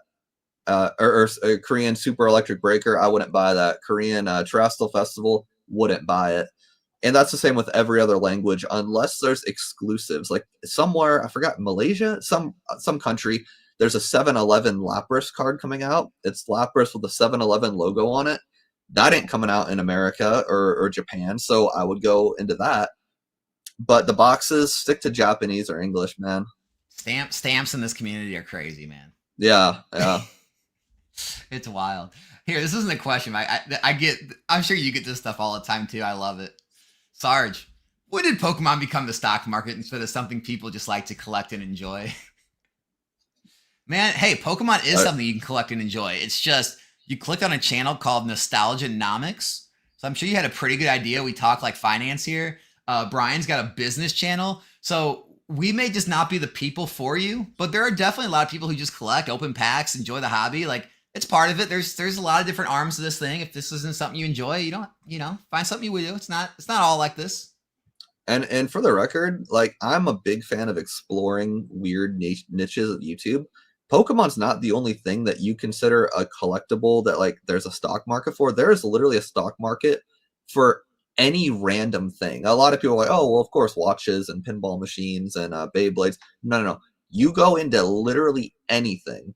There is like a businessy stock market side of it, and it's so interesting to watch. I highly recommend it. Like, go deep into anything, and these conversations are taking place. Can we just collect because we like to? Sure. Guys, no one's telling you what to do. Like, especially nowadays, people like reaching out, asking like what they should do. It's just like, hey, we're not here to tell you what to do. Like, we're here to help you like make better decisions. Like, if you've already decided to do this, I'm not. I know Brian's not either. We're not here to sell you on starting a business or sell you on investing in Pokemon or whatever. It's just like if this is something you're interested in and already have a passion for it and already want to get involved, I think both of us can make you better at it. But Yeah, I mean, Yeah, if you just want to collect, don't worry about the values. Just buy the cards you like. facts. I mean, I don't think people go on vacations and they're worried about like the money they're losing. They're worried about the experience, right? An Like, experience. Yeah. Turn off YouTube. That's my recommendation. yeah, that's good. That's a Honestly, good point. Turn off content from time to time if you're getting caught up too much. most collectors don't know who any of us are. I don't know, man. Are you seeing any questions you wanted to take? I'm trying to scroll through as best I can. There's so many that your chat's going cray cray. All the bots are really working today. Okay, Stray says, do distributors tell their stock levels and if they think they can get more or not? Um, no, you never know their stock levels until the set's like considered like dead stock. Like if I go to Peach State right now, I can see that they go only as detailed as 50 plus. So on like Paradox Rift, I can see 50 plus in pretty much every warehouse right now. Same with Scarlet Violet base, but that's all you really know. Sometimes the managers give you a little bit of a clue, like, hey, we got a bunch of these left, but for the most part, you don't really know, and I don't think it would be advantageous of them to tell you. Now, I'll ask this question then. Do you think distributors hold back product on release and not release it all? 100%. That's why I just bought 50 cases of Temporal Rift yesterday. Pokemon's not printing more of that. Yeah, and this kind of plays into this one. Do distributors raise prices as market price rise, which is also what causes LCSs to raise their prices? Just wondering if my local is just lying. No, they're not lying to you. That whenever they Oh do yeah. reprints or restocks, it's always if the set's doing well, it's more expensive than the pre-release. Yeah, I can buy Surging Sparks is available for one of my distros. You want to take a guess at the price? I'm gonna say 143. 125.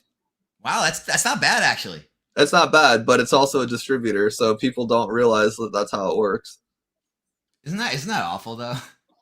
Yeah, and you have to place an order of I think like $750 to get free shipping, which like I guess I could pay shipping if I want to, but yeah, the guy's not lying. How much inventory do you need to start ripping ships? Charlie, none, man. Like my first ripping ship, I just had 3 boxes. I had like Yeah, maybe like an XY or Sun and Moon box, and then like 2 Sword and Shield boxes at the time when I started, and then I did another one the next week. And yeah, really don't need any. I mean, because you just buy it for the stream, it rips on the stream or in a couple of streams, and then just get more. It's pretty simple. yeah. There's a lot of people in my community that think they need to like take some business loan. I think they watch too much business guru content. It's like you don't need a loan for this industry. Like go to Walmart and buy one ETB and rip it. Sell 8 packs, 9 packs. You're I'm solid. telling you, man, it's just this culture we live in, like about the whole always growing mentality, always getting Yeah. bigger. Like, money and business success is more important than time with your family. And that's almost how it sounds sometimes with some of these people. Oh yeah, yeah. Leave Like leave your people, friends who like aren't business minded. it's crazy. And I respect the hustle. It's just like it does, but it's not like one way or the highway. You can be successful without it. I watched it all. I think it's entertaining, but yeah, some people take it to heart a little too much. What I mean, dude, what do you think about the current market state? I mean, we got Surging Sparks is obviously on the way to $200 a box. I don't think anything can stop that. Everyone I've talked to, you can give your information with anyone or your distributors. Some people are saying there's a restock. Maybe some distributors are giving a restock to some people. A lot of people are saying they haven't heard anything. Pokemon put out that information about the 151 reprint and the new English product coming out next year. In my opinion, they probably would have put out a press release at the same time if we were getting any more reprints this year, which they didn't. I don't know. I mean, in my opinion, I don't see any more product coming before Christmas. Maybe we get a small amount of Surging Sparks from some distributor or something. Maybe Pokemon throws out a weird collection box. In my opinion, it looks like we're on our own until next year. What's your take on that? Yeah, I'm pretty confident too in what you said. Let me check my email. Oh, hold up. My distro just emailed me. Breaking news. Breaking news, guys. Wow. Oh, this is so bad. Hold on a sec. Let me look. Stellar Crown booster. Okay, so God, that's so bad. So my distro just emailed me the other day offering if we bought a case of it was like Paldea something tin some nonsense, then we could get a case of a booster box, and Stellar, what's the new set? Surging Sparks wasn't on that list. So to me, that shows that they're completely out, or they're not willing to sell them. The other distro I have, they definitely don't have any more unless you want to pay $125, and you're limited to only 2 booster boxes per week. So if they had more, they'd open that limit, especially for larger accounts. I can tell you that all the sets other than Temporal, which I bought out completely, apparently, I'm looking at it now. Besides Temporal and then Paradox and Scarlet Violet base, I was limited to 5 cases, and that's it. 5 cases of Obsidian, Paldea, Twilight. Sorry, there's like a bunch of other. There's 3-pack blisters, all this other crap on here. Is there any more booster box? Oh, Stellar Crown, I can get 20. Okay. Yeah, so no, we're done. We're done. This plays into Josh P5's question, like opinion on prismatic pre-orders from these card shops not being under MSRP compared to Surging Sparks, where all products were way under. Yeah, guys, eBay, TCG Player, they're like 70 a regular ETB. I actually have a video I filmed coming out tomorrow about it. It's wow. I've never seen this before. Like Shining Fates, Champion's Path, even during the pandemic, they went to $80, $100. They weren't $80 2 months before the orders. I don't even think Hidden Fates was this bad. Like, this could get ugly. That's insane. I'm going to cancel all my orders and just sell my stock on eBay. I mean, I know GameStop canceled pre-orders on it. Oh my God. I am so happy to hear that, because there are so many people that were razzing me that like, just go to GameStop. Why are you buying from PokeNE? I'm like, bruh, have you seen GameStop's track record? They cancel everything. Like everything. There's never been a release where GameStop doesn't cancel that shit if it's even relatively popular. I don't know why people like simp for them so hard, but y'all gotta quit glazing GameStop. They are not like the poster child of success that you think they are. Yeah, and don't like, I'm kind of giving some of the things I'm talking about in the video tomorrow away, but like, you know, I felt bad when on Eli's live stream, someone asked us, is $50 to $60 a good price on these? And we were both like, hell no, that's too expensive, because we're thinking like the old market. And now I go look at the prices, I'm like, well, damn, maybe I should have told that guy that's not a bad price. Well, you're putting it out there now. Rescind. He's watching. You're fine. There's 1,000 people in here like, watching.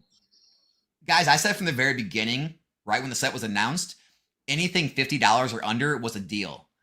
Now I'm starting to think, man, maybe over 50 is I don't know. Like, maybe we get closer. Maybe Safari Zone comes out with some more orders. I don't know.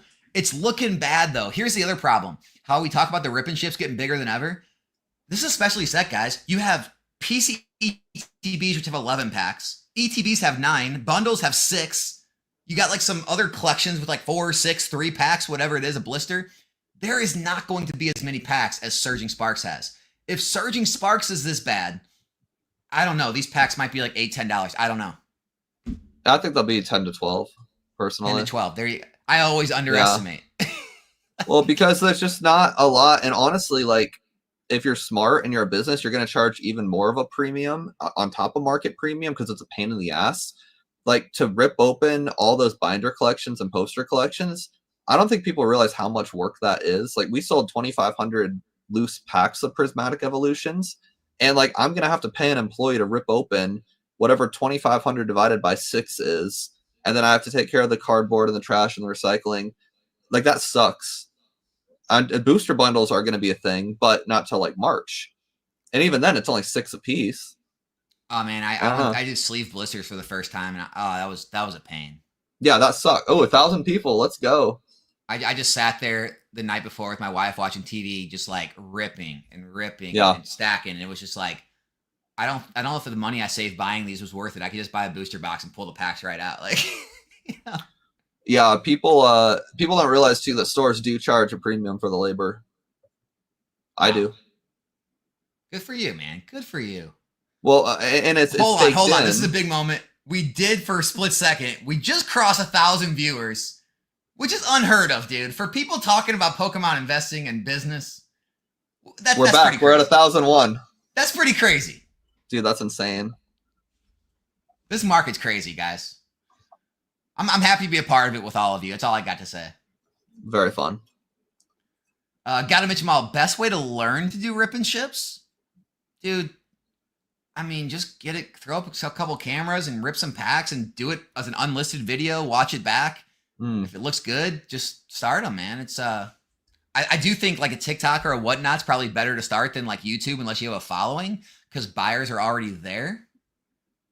But I mean, what do you think, man? This is what I did when I was new to ripping ships. This is probably gonna piss people off, but it's what I did. Number one, watch other people and kind of copy what they do. Number two, definitely buy from 3 or 4 people's ripping ships to see how they pack them, because you can learn a lot from packing on that. So I bought from a few people.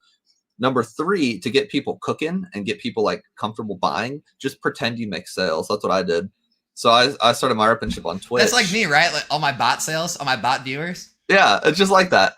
And no one was buying. There was like 11 people watching, and I'm just like sitting there. Don't ever sit. Never sit without doing anything. Even if you're talking, don't sit. Do something. Show them your collection. Do something. What I did is I was like, because it wasn't on Whatnot or Drip where like the sales don't show up. I'd be like, all right, we got an order for 3 Shiny Star V packs. You know, hey babe, Andrew, hey, there was no order for 3 Shiny Star V packs. I just opened that shit. And so I opened them. I'm like, oh, Mark, you got the Ampharos. Like, let's go. And people are like, yeah, let's go, Mark. They're in the chat, like, yeah. And I'm like, and that was it. And then what I did at the, later on in my career, I just gave all the stuff away. Yeah, I just put it in my I have a whole box of giveaway cards. I just gave them away later. I love it, man. Yeah, it works. So I've never actually done that, but we always joke about it on my stream about like, oh, that was just a bot viewer anyway, guys. Don't worry about him. Yeah, it works, man, because it gets people comfortable. It gets people excited. Those are all really good suggestions. Take those into consideration if you're thinking about doing this. I like everything you said. People are sheep, you know. I'm telling you guys, Brian got me started. Brian got me started, so C3 or G3 Games. Appreciate the super chat, man. Hey guys, love both y'all's content. Keep it up. Not even a question. Just wanted to say, give some love. Appreciate you. Thank you. Jar Chomp Collectibles, what's up? Hey, so Jar Chomp Collectibles, I have seen some of his content. Very good vending, that style business content. If you guys want to check him out, appreciate the super chat from you as well, my man. Hold on, I think I see some Catch 'em All Collectibles gifted. Hold on, became a member and then gifting 20 memberships from Dan. Guys, Dan will actually be on the channel next week if you guys want to come back on Monday. So that'll be fun. That's what's okay, up. I'm trying to see some comments here. Some questions. If you see any, just shout it out. Yeah, let me look here. There's a lot. There is a lot. And guys, if we skipped your comment or your question, I do apologize. Just like, I guess leave it again and I'll eventually get to it type thing. The clickbait is what did it, but solid content got the people to stay. Oh man, I messaged Brian right when I made it. I'm like, hey man, you think this is clickbaity enough to get us there? We were just trying to get to 700. 1,000's insane. Yeah, we overshot quite a bit, didn't we? This guy says, sorry if you answered this, but how would a new person with a few boxes start a rip and ship where they might profit? I don't know. I would just throw like 20% markup on each pack. You know, but if you buy a booster box for like $100 and even $20, you know, what is that per pack? I don't even know. I'm so bad at math. 120 divided by 36, that's $3.33 a pack. If you sell each pack for $5, you're making $1.67 times 30. So you made $60 profit selling one box of cards. That's pretty freaking solid. If it takes you 25, 30, even 2 hours to open that box, $30 an hour is wild profit. And $5 is fair. I don't know. I think people charge more than that for packs. Man, I don't charge that much. That's crazy. I have no idea. I gotta talk down the competition. Come to my streams, guys. Everyone else is overpriced. Alex Stone, what sword and shield sets are worth buying? Dude, it's like anything can be worth buying. Like here, I'll say, you know, anything under $200 of the alt art sets are still probably good. Like Silver Tempest, like 150, 160. Brilliant Stars is still under 200. Astral Radiance is like what 170 or something. All those seem cheap to me. Chilling, Lost Origin, Fusion, they're starting to get a little more expensive. You know, you can go either way on those. Hey, Evolving Skies, people said it was overpriced when I was buying them for $350 because I missed out because there was no reprint. So, wow, I don't know. That's insane. Would you be picking up any Sword and Shield right now if you were looking for it? Nah. Done with Sword and Shield. Well, to me, I'm all about percentages, and I think it's way more likely that any Scarlet and Violet set doubles than any Sword and Shield set doubling. So I'd rather just buy double of Scarlet Violet than one Sword and Shield. They're all going to be nostalgic at some point. Like Sword and Shield's nostalgic because it's like last generation, but Scarlet and Violet's going to be last generation, next generation. So like I'm a big fan of just buying what's cheap. I don't know if that's smart or not. We'll find out. Yeah, I would say at this point, like with Surging Sparks or like Twilight Masquerade, I'd probably be more likely to pick up like Astral Radiance or Silver Tempest or like Brilliant Stars at the current prices. But like, yeah, definitely like Brian did with Paradox or Temporal or things like that. Yeah, I would probably feel more comfortable moving into those than a Sword and Shield box at like 220, 240 or something. I'm with you there. Paradox, Obsidian, Paldea, Evolve, those are all going to be the Sword and Shield sets next Gen 10. So I don't know. Down. I invest in SPY, Bitcoin, and now I'm new to Cardboard. Appreciate both your channels. Following Brian's how to set up a business playlist. There it is, man. Make those playlists. Let's go. Thank you. The content game is strong. We got Valor Collectibles. Appreciate you. Thanks for the awesome podcast, guys. Man, you guys are showing the love today. Super chats for days. Not even a question, just showing some love. Appreciate you, Valor. East Coast Outlaw said, "What?" He meant distributors. Do you recommend? I mean, I have Southern Hobby and Peach State. Everyone else doesn't want to work with me, including Alliance. So if you have a brick and mortar, like Magazine Exchange, there's so many. If you just Google Pokemon official distributors, there's a list on Pokemon's official website. Did you ever try GTS? Yeah, twice. They don't care about me. Nah. I've tried all of them once. I've tried a lot of them twice. Did you send him like a headshot though? Did they see your hair? Maybe I should. Maybe I should have took a little. Send a headshot with the arm back with the muscle showing. Yeah, muscle and hair. Okay, that could push you over the ledge with them, dude. I'm just saying. If I need a third one, like I'm gonna take that advice. And under it, just be like, "Isn't this the face you want representing your brand?" I'll give that a shot. I will say, even Peach State though, they rejected me 3 times. And the only reason I'm with them is because the manager watched my YouTube channel. No way, for real? Yeah. He didn't even know they rejected me. He's like, "Hey, man, I'm with Peach State." He's like, "I've been a huge fan of your channel." He's like, "I'd love to work with you. Do you have a distributor now that, you know, you're not getting enough product from?" And I'm like, "Oh," I'm like, "Bro, I tried to work with you guys like 3 times." He's like, "It's just hit or miss." He's like, "There's a ton of us." Persistence is key, man. Yeah, he works from home, too. Like, they work from home. The managers. So he's like what, like the manager of the sales reps? No, they're just all sales managers. Like, okay. He just has his own accounts. Like, I'm one of his accounts, and then he gets a commission based on what I order. But yeah, they work from home, which is interesting. Yeah, I wonder what kind of job that is. I wonder if it's like I guess it's a pretty good job. That's what I was thinking. I mean, especially in times like this. Like, I have no idea what the commission rates are, but like just coming from sales, it seems like it's a pretty good job because it's just like long-term relationships. You're just continuing to sell to the same people. They're always wanting max amounts. Like, it doesn't seem like that hard of a sales job. Yeah, well, he told me he's like it would take me a lot to start my own thing because he's like, this is pretty comfortable. I mean, even if I give him like $1 million a year, I mean, what's 1% of what? That's 10 grand, and he's probably got 15 or 20 of me. That's got to be like a comfortable 6-figure wage there. I bet he's making like 200 a year. Yeah. Without having to do anything other than like click order. Selling the shovels to the coal miners, right? That's right. That's how you do it.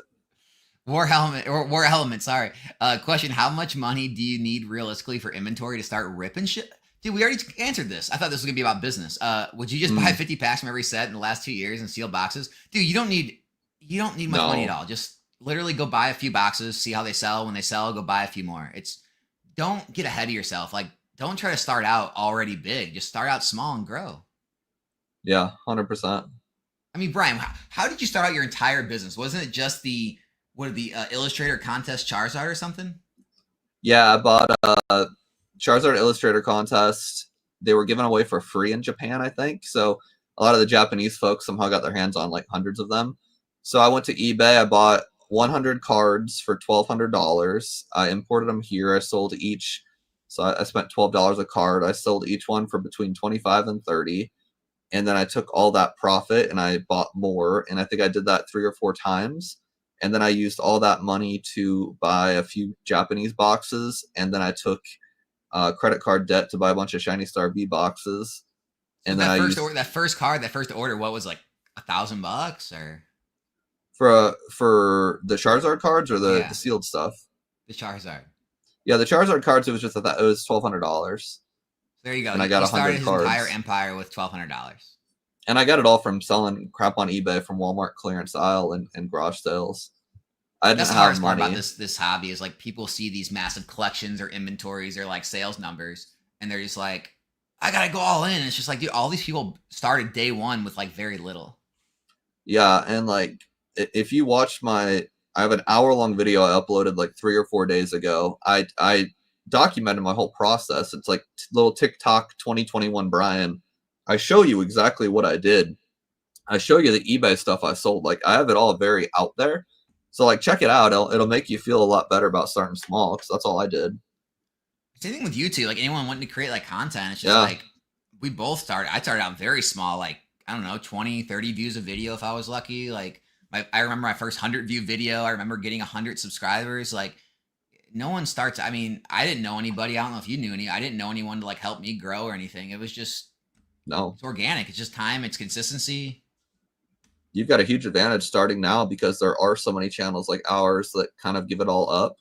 But if you want to feel any sort of bit of confidence, go to anyone's YouTube channel, click on the videos tab, click on organized by oldest, and watch their first 10 pieces of content. Guarantee it all sucks.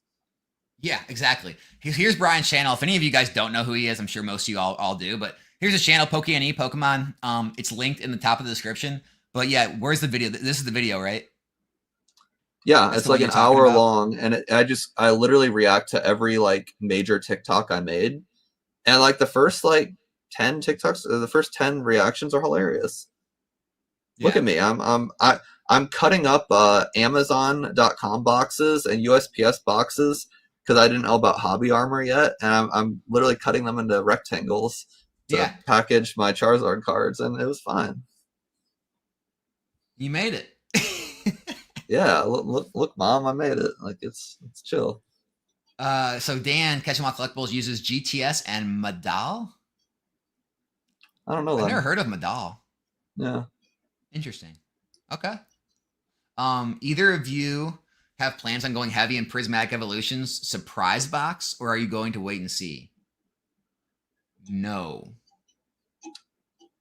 I don't think I can really go heavy in Prismatic because of the demand. I'll just sell whatever I buy for a while. I don't really go heavy into stuff that I can churn in like 1 second. I go heavy into stuff that has slowed down a bit. Yeah. Yeah, I mean, except for Surging Sparks. As much surging as I'm going to want to because I'm going to need it for ships. And honestly, like if it keeps going to 200 plus a box and the cases are worth like, 12, 1300, it's at that point, it all has to do with like the chance, right? And the opportunity cost. It's like the chances of that box being cheaper than that in the future with reprints and restocks are very high. And using that money into something else that still hasn't hit its growth phase yet makes more sense. And so like there becomes times where it makes sense to sell things, even if you do want a position for the long term. I mean, if you're like someone like, Rudy, who can just buy everything and hold everything forever and not need to take any money because he makes so much freaking income everywhere else, you don't need to sell. But if you do need the capital and you can use it more efficiently somewhere else, it can make sense. Yeah, that's a good way to put it. I wish I could hold everything and never sell.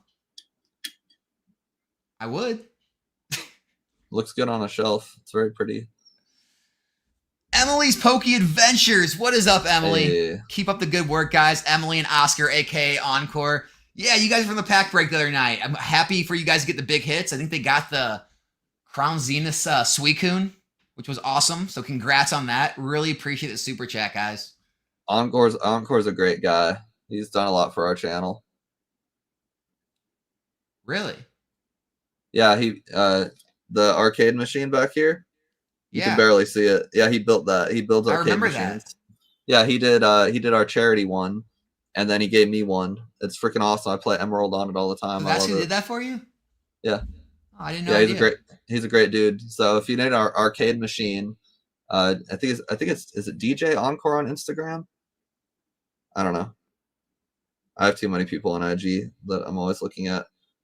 I always just call him Encore. DJ Encore. Yeah. Dude's the GOAT. Hey, how are you? As a BO, you really don't get paid too often because your dollar is always revolving around product. How do you stay motivated through the ups and downs or really the repetition of the tedious business? Ooh. I'll get paid too often. Yeah, I mean go ahead. I get that question. You just kind of have to. I mean, I guess the question you have to ask yourself as a business owner is, why do you need to get paid? You know, if like for real, like it's because people start a business and I think they want a fat paycheck right away, and it's like, well, that's not really the point of a business. Like, if you want a fat paycheck, get a real job. You know, if you need money to like pay your mortgage, like just take that and just be okay living poor in every other way. Like we ate Tostino's pizza. I actually have a vlog about that, like literally daily, and Kraft mac and cheese was like 40 cents a box. Like it's not really that hard to stay motivated if you have like walk your dogs, go to the gym. It's like $20 a month. And you know, if you do it for like I think I did it for like 2 years before I started getting kind of bougie with it. But even so, I don't buy anything. If you like money too much, you're going to be a horrible business owner, which is so ironic. But like the more you like money, the worse of a business owner you'll be. Yeah, I mean, unfortunately, that's what it all comes down to. I mean, I feel like a lot of the best businesses that grow fastest are the people that are the most frugal. I mean, I'm the same way. Like, you know, and unfortunately, if you're like married, which me and Brian both are, but our wives are on board, obviously. But it's like if you're married, you're trying to start a business, that can be rough because like you're gonna ask your partner to like put up with like a lesser lifestyle while you grow, and people get like really attached to their lifestyle. They like their, you know, their dinners out and their concerts and their vacations and buying, you know, clothes and shoes and all this. So I get it. It's just you have to make sure both people are on board. You got to make sure you're on board. But yeah, that's the best way to grow, is not need a paycheck. Now, obviously, not everyone can just not take money. They don't always have like a spouse that works or something. But I mean, really dissect what you actually need to get by on. A lot of people, when you really cut out anything you don't actually need, you don't need much to get by, right? Depending on where you live, it's really just rent, you know, all the utilities and stuff, food, and you know, that's pretty much it. Like if you already have a car, right, maybe you need some gas, but you don't need a lot. You don't need to buy yourself clothes. You don't need shoes. You don't need to, you know, buy yourself things for your own collection. You don't need anything, right? And as long as you get by with 100%. That, as long as possible, you'll grow faster. In the future, you'll be able to buy yourself some stuff. That's my. But like how to stay motivated? Yeah, like Brian said, like find free things to do. You know, there's a lot of free stuff. There's a lot of free things. Like underrated, I think. Tons of it. Like you talk about, you still have like more fun. The night with the boys where you guys play Smash and the girls watch some Bachelor or whatever. Yeah, we have Smashler, so we play Smash with the boys. The girls watch The Bachelor. Like that's free. We go to the gym 4 times a week. That's it's $20 a month. Yeah, we walk our dogs. True. That's free. I've been playing Guitar Hero. That I bought that in 2006, so that's free. There's free stuff's funner than paid stuff, honestly. Yeah, I get it. I think people get really addicted to their lifestyle, and that's why it's so hard for most people to quit their jobs. It's not that they can't make a living in a business. It's they want to replace their living they're making at their job with their business immediately, and they want to keep the same exact like lifestyle while they're growing, which isn't always. And so the whole like we can go into like the whole like work-life balance thing. There's going to be times where you don't have work-life balance. you can get to the point Yeah. where you have more time to yourself and less time on the business when you grow and get bigger and things are rolling. But in the beginning, it may be way less time to do things you like. And so there's like always seasons in life. And to be a good business owner, I think you're going to have to remain like fluid and able to adjust your schedule, your living conditions, all those things. Yeah, 100%. I agree And with that. if that's not okay with you, then like business probably isn't for you, because it should like the business should be fun enough where you don't really want to do much of anything else. And if that's not the case, like don't do it. Not even gatekeeping. Like if it's not fun for you to grind, then just get a 9 to 5. It's way easier. Half the time it makes way more money too. Yeah. Yeah, Maxwell, as far as like getting a distributor, man, you got to get a physical store. You have to have a physical location. Anyone that doesn't, like Brian or Catch 'em All Collectibles, like either had a lot of sales to show already, like, 7 figures in sales, had an online presence to, use in his favor, like whatever else, or got into it when the market was down and things weren't popping. Like right now is the absolute worst time to try to get a distributor. Even if you have a physical store right now and you do get a distributor to take you, they're going to give you a very small amount of allocations. You're going to be paying a lot more than other people are paying. Like it's still good. You're going to make profit because the market's so hot, but it's like, this is a really hard time. Like, do you have anything to tell them? I don't know. No, I mean you can't get one. So don't waste your time. Like go into the Japanese market because everyone's on an even playing field. And then when the market in English does slow down, because eventually it will, then that's when ironically you go heavy bags into a distro and you buy all the stuff that didn't sell. But that's counterintuitive and people don't want to accept that. But yeah, don't waste your time on English distro, because even if you can get one, Alex is right, you're not going to get anything worth a damn. So start a Japanese business is what I would say if you want to do Pokemon or singles or graded, blah, blah, blah, blah, blah. But don't waste your time on English. It won't happen. Senpai, this is really troubling to hear. You built up 10K in inventory the past few months, having a hard time moving them. Maybe I'm doing it wrong. Dude, you got to be doing something wrong in this market if you're having a hard time moving stuff. I think what you're I doing mean, wrong is the word built up. If you say the words built up and you're new, like you're doing it wrong right there. Like Alex has said it 3 times in this, like buy 1 or 2 booster boxes. If they sell, buy more. Building up inventory, it's not necessary. Churn and burn. and I don't know what you have, but man, you got to have some unpopular things that they're not moving in this market. I mean, people are selling pretty much everything. I mean, vintage is moving, modern's moving, singles, loose packs, boxes. I don't really know what's not moving. Maybe if you got a bunch of Shrouded Fable or something like Pokemon Go, I don't know. That's I don't possible. know. Maybe that's what it is. I don't know what else wouldn't be moving right now. That's crazy. Sorry, I'm texting my employer real quick. How much time you got, man? You gotta get going here soon. No, I'm Gucci. I just gotta tell him to come Friday. Andrea's upstairs sick, so I told him, I'm like, yo, don't come in today.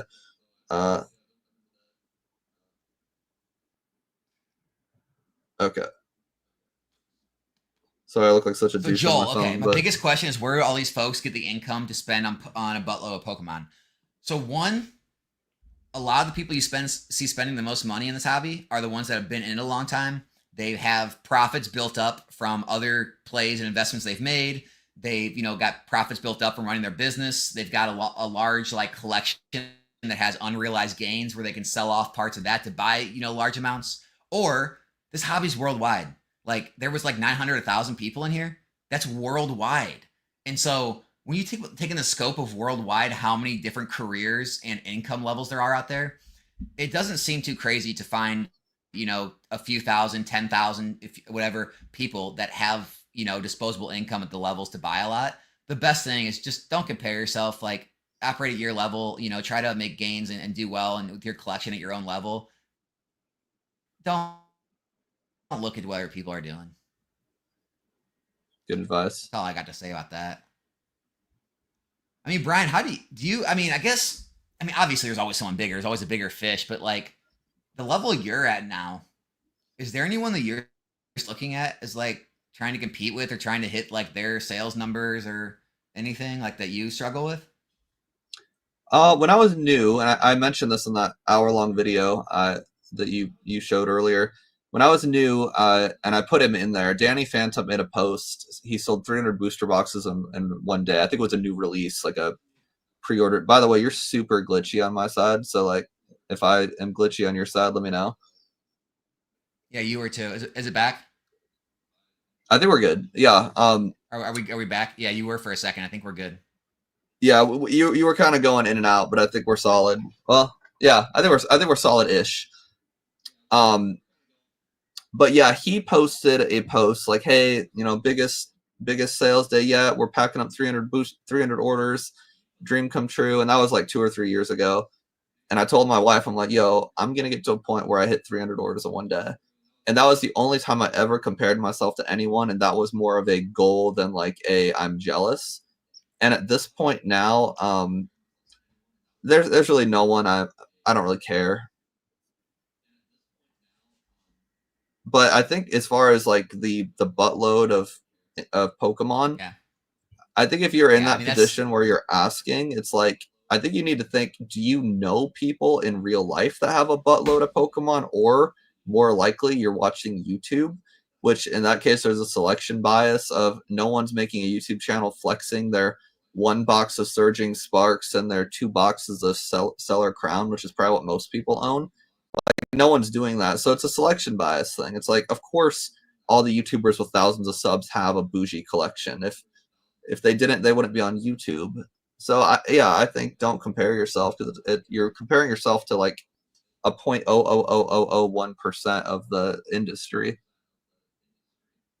and especially half the stuff you on the internet isn't real. Like this crazy Reddit Yeah, Discord stuff. Like half those people aren't doing what they say they're doing. yeah, that's a whole different piece. Half the stuff's not even real anyway. So yeah, good point. Yeah, it's just I think just comparison with anything is just not.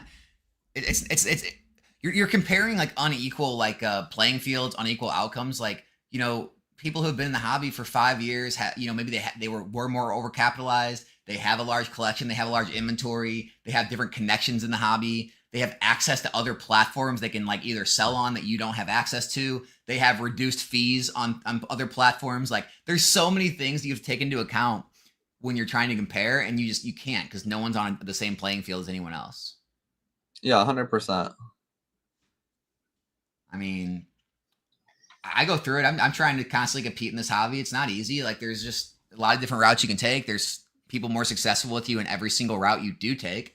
I mean, take like a lot of things I do. Like there's people that do way better grading and selling, slabs. There's people that are way bigger rip and shippers, way bigger. I know people think like, Alex, you have a big stream now. It's just like, guys, log on to like Whatnot or TikTok, go to the top guys. I mean, it's crazy. Like looking at like the Kraken or the Vortex Breaks, Ryan's Card House, and like all these big names. I could go on and on. I mean, what Goated Pools, right? Like they're massive. They're massive. And then you look at content. Like I could look up at like the content creators at the top of the Pokemon space. Like they're massive. They're getting massive amounts of views. And so there's always gonna be someone bigger, but like constantly worried about trying to catch them. It's just, I think it's just gonna lead to you being unhappy, honestly. Yeah, agreed. 100%. Oh, here we go. I love this one. Who came up with the folks? And Timmy, you, Alex, or Rudy? Maybe you have answered this at some point for years. I'm curious what the heck. I couldn't help but not ask. Okay. Well, obviously it was all Brian. Yeah, I did it. I made the Dream League Marnie, the folks, all of it. No, I have no catchphrase. I'm not cool enough. Rudy came up with folks for sure. 100%. I mean, I don't know, like, came up with, like, what do you say when you turn on a camera? Like, I don't know, it just comes out. Like, I say, hey, get guys. like called out for like copying Rudy. It's just like comes out. I don't know. What do you say? What's up, YouTube? I just feel like folks works good. Like I didn't know there was a trademark on the word folks. It's gender neutral, which is huge nowadays. Yep. It gets people's attention. It's one syllable. I tried for a minute, word. like saying like brothers and sisters of the cards, but it didn't feel right. Too many syllables. Too many. I always said, hey guys, and like Andrew always made fun of me, and then I realized, oh, that's every single video I've ever made. Yeah. And so I just go with it. But yeah, folks is a good word. Yeah, Rudy can have credit for it. It's just like people, dude, every one of my videos, there's at least 3 to 5 people that comment like Stop trying to copy Rudy. That's his catchphrase. It's like, dude, you said this probably, and you can click on their comment history. Like, you click on their profile, it shows their comment history, and they've it's said so the same thing in every single video. I'm like, do you ever get tired of saying that? I don't think people know about that feature because if they did, they'd be way too embarrassed to post more than once. It's so cringy. Dude, hey, so how you did your reaction video? I was thinking about doing a video where I just like react to my comment section, and then I've done that. It's good. And then I click on the picture, and it shows all of their comments, and they're just like, "Oh." Ooh, that's dirty. Yeah, you need to do that. That'd be great. Dude, it's not dirty though. They put it out there in public. I'm not doxing them. Oh no, for sure. Like, dude, I'm all for that. Make it happen. People going back to my videos, deleting their comments right now. It's like deleting the cringy Facebook memories that randomly come up on your feed. You're like, oh shit, I said that 10 years ago. Delete. So funny, man. Yeah, I mean, it is funny. Like, yeah, there's always trolls online, but like, there's like a lot of people that like are really protective of the word folks, man. Like, if anyone else says it, they gotta come at you. Yeah, that doesn't surprise me. No, I mean, it's just like, what am I gonna change it to? I don't know. It feels natural. It feels comfortable. I keep it. Yeah, I'll take the don't abuse. Change it. It's a great word. I just take the abuse. Nostalgianomics, the scale on your site is no longer listed as available. Is there another affiliate link for you? The scale on your site? Huh? I don't have an affiliate link for my site. Nostalgianomics.com? What do you mean it's not available? Here, let's try it out right here. Let's try it out. Hold on. We're going to do Inception for a while. So here's PokeNE's site. Oh, that's his YouTube. My bad. That's his YouTube. Okay. So are we talking about... I don't know what a scale is. What's a scale? I don't know. Are we talking about... Here's PokeNE's. And here is... Where is my store at? I have it way down here. You need to raise that up. I don't even know where my store is. Here, I'll just type it in. Just here. I mean, PokeNE's site comes up. And then nostalgianomics.com comes up. We got the break tonight if you guys want to jump in on that. But yeah, I don't know. I don't know, man. Sorry. If you're not getting where you want to get. Yeah, most people are happy as employees when they work 9 to 5. They go home and stop thinking about work. That is a huge benefit that no one talks about. Yeah, it's not something you experience as an entrepreneur or a teacher, for that matter. Oh, does your wife work a lot when she's off? All teachers do. It's part of the deal. They don't give you any time to work. They don't give you any time to do like lesson plans at school. It's not a thing. So entrepreneurs and teachers, like, you don't go home and turn off. All right, Uga left this like 5 times. So I'm going to take it. I have 20K USD in unused student loans with 1.6% interest. Should I spend half of it on PokeInvest? I kept thinking it was just like a troll question, but you left it so many times I had to take it. Obviously not. What? That's crazy. Dude, he put it like 5 times. Like, no, dude, don't do that. I would if I had a store, if I could churn and burn it. But if I was just a normie, no, that's irresponsible. I can't believe how many times he left that question. You really want a serious answer on that? Like, yeah, like what Brian said, if you have like a known outlet that you're gonna like 99% gonna have that money back with profit, like maybe. I find it very hard to tell people to use their student loan money on Pokemon. That's scary to me. Yeah, unless you have a guaranteed sale, like if you do like almost like wholesaling real estate, where you buy the real estate knowing you have someone that can buy the contract off of you. If you could like do wholesaling Pokemon where you have someone that's like, oh, I'll spend $1,000 for Terrestrial Festival case, and you can get it for 800. I mean, like, there's an argument for that, but like that's getting into Brian risk, and you don't want to do what I do. It's sloppy. Oh, here's what we can talk about: the 151 reprint. He's looking to get some 151 boxes. First time buying Japanese sets.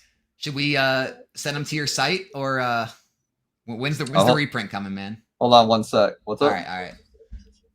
Oh shit! Can I go upstairs real quick? You asking me? You can do whatever you want. I'll be right back. Keep that question up. I'll be right back. All right, man. All right. Yeah, we'll get Brian's take on the 151 in just a second, guys. We still have like 900 viewers in here. Really appreciate you guys showing up. Everyone who left a super chat today, really appreciate every single one of you. Like, and it's not just something you say. Like, I truly appreciate all the support, guys. As a lot of you know, like I quit my job like a little over a year ago now to do this full time, and just the channel growing and everything, and the business doing well. Honestly, it's changed my life. Like not having to report to a job where I did not like and didn't like the people I worked with or the boss I had. It's been a huge breath of fresh air to be able to be in this hobby full time. So I really appreciate all you guys watching and supporting the business and everything. Make sure to support Brian's channel. I said it before. The link is literally in the top of the description. And then his store link, if you scroll down a little bit more, there's a link straight to his store in the description as well. So make sure to support him and check him out. Japanese product, guys, everyone's always looking for a safe place to get it. Brian's a great place to find it. He gets it straight from Japan. Doesn't do anything fishy with the boxes. Literally opens the cases and puts them right in the shipping box, or sends you the whole sealed case if you order it. Like it's you don't have to worry about any of the weird crazy stories you hear about Japanese product getting like resealed or tampered with, or pulling a box of 151, hitting the master ball or whatever, the one hit case hit or whatever they call it, and sending the rest of them out knowing nothing's in it. Brian doesn't open packs himself, so he's not doing that to you. That's me glazing him for a little bit, helping him out. But that's pretty much all there is with that. I'll keep that question up. I'll see if I can find any more, though, that I'll answer in the meantime. Stray said he's 90% serious, 10% troll with that question. Dude, if you feel confident enough with Pokemon to use your student loan money, have at it. I'm not gonna recommend that. Like, you're not gonna find me recommending taking out a loan for Pokemon or using a loan for Pokemon. That scares me to death because, guys, these markets can turn. Do not think these markets can never turn. It's going to go up forever. They're going to go up until they don't, right? Now, personally, I think if I had to put a bet, I would obviously say we're safe for probably the next year. I would definitely continue to bet on Pokemon for the next year at least, but I could be wrong. Been wrong before. So whatever that answer helps, hope it does. I don't know. I can't believe you're really asking me that.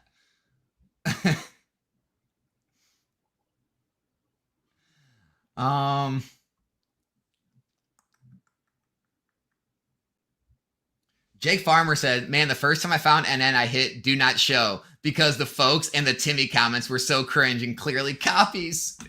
Oh, man. The copies. You can't copy anyone. Honestly, guys, like I honestly was never even thinking about Rudy. I've watched Rudy, so I'm sure subconsciously, I'm sure I was in some aspect. I wasn't even thinking about Rudy when I said folks. Like it just kind of comes out naturally. Like Brian said, it's like something that gender neutral, that just like it's a quick one syllable, gets everyone, captures the attention. Like I don't know if it feels like a copy. I'm sorry about that. It's not changing. Okay. All right, man. I kept the question up for you. The Japanese 151 reprint convo needs to be had. Oh, okay. Looking to buy some boxes. First time buying Japanese. I think within the next few days, honestly, probably like within a week is when they'll really start hitting the market. I bought as many cases as I could because the wholesalers are offering them the distributors in Japan are allocating them out to the vendors who I buy from. And so my particular vendor got 25 cases that, I mean, they probably got more, but they were willing to sell 25 cases. I wanted all 25. I put the order in 3 minutes after the post, and I got 10 from them. And then a couple of my other distros are offering some for a little bit more. Based on that, it doesn't seem like there'll be a lot added to the market because like my distro or my vendor is pretty bougie. Like she sells a few $1 million of stuff per month USD. So she's got a team of a few people now. How much yen is that? Jeez, I don't even know. God, it's got to be a crazy number. So if she's only offering 25, even if she kept, 100 cases or whatever, it's like it doesn't really matter how much gets printed as much as how much is on the market. So I would say like $65 USD is probably the cheapest it'll get, but that's even probably going to be very short lived, would be my guess. Well, the other issue is not just how strong the market is, but this will probably at least, even if it's not, even if there is not a reprint, this will probably be perceived as the last reprint, which is really going to have people buying it up. Yeah, I don't imagine them being available for very long. So if you see a good deal under like $70, I mean, I would think it'd be a good idea to take it. I gotta take this selling them question. that cheap. I know Paprika's trying to troll us on this, but I'm gonna answer this. Why shouldn't he do it? This is referring to the guy who wanted to take the student loan money out. Don't you guys literally talk about how safe and great investment it is? But when someone has actual risks, you guys say no? I don't know. Sus. Paprika, very easy answer to that. I believe Pokemon is safe when enough time is attached to it. A student loan has a time frame, the same way a credit card has a time frame. If you say is something safe in the next month, 6 months, a year, I don't know what it's going to be. If you say in the next 5 to 10 years, is it going to be worth more? Yeah, I'll say I'm very confident in that. So it's the time frame and the interest attached to it, and there's other factors, right? If someone said I got cash and I want to put it into Pokemon boxes and I want to know what they're going to be safe in 5 to 10 years, I'm going to say like 99% yes. But when it comes to this, it's different. That's my answer. Yeah, that's such a silly question. There's not a single investment on Earth where you take a loan from someone to make the investment. It's a gotcha. It's a gotcha type question. But yeah, that's a dumb question. I'm sorry. Yeah. Okay, so Kadown is going to say, scale is under recommended products on your site. Scale is under? I don't know what that means. Like a scale, like a weight device? When I hear scale, I think like business. Oh, okay. I see. So here's what he's talking about. My bad. Now I get it. So yeah, guys, if you guys go to my site, I have like a recommended products tab where I like recommend collection products. So he's saying the shipping scale I recommend is. Oh, I have that one. Yeah, I think this is multi. Oh, it's like a different. Oh, I see. Okay. Oh. Okay, I will fix that. Thank you for letting me know. Now it all makes sense. I'm like, we're both like, what, the scale of something? I hear scale and I think like scale your business. I forget that's like the weight device too. Yeah, I'm the same way, dude. I'm such an entrepreneurial prick. My goodness. The self-deprecating never ends. I mean, come on. It's a scale. Like, how did I not? I use them every day. Bros, how do I move collection boxes? Do I have to break it down and sell per packs? Oh, so Senpai was the person that said his stuff wasn't moving earlier. Yeah, if you got like collection boxes and things, those are slower moves. Breaking it down is probably your best bet. I have to break them down. I have my cousin do it, like sometimes for like 6 hours straight. It's fine. Collection boxes, tins, things like that. Like, unless they've aged and the promo card becomes like a chase or something, or there's a grading play with it, breaking down is usually your best bet. Yeah. Yeah, now it makes sense that you were having trouble moving stuff. Totally makes sense. Yeah, that stuff sucks. I hate those products. Is there an easy way to look for scheduled reprints? Is there a site for it? I do not believe so. Nope. Even the distros don't know half the time. I am in a suburb of St. Louis, Missouri. Happy egg roll. I'm like 30, 45 minutes outside the city.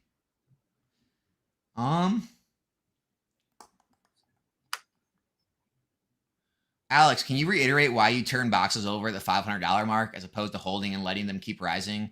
Is there a need for liquidity? No, it kind of goes in what Brian said. It's just like, it gets to a point where it's like, does it make more sense to put this money into something that has a better chance of doubling, like new Scarlet Violet product?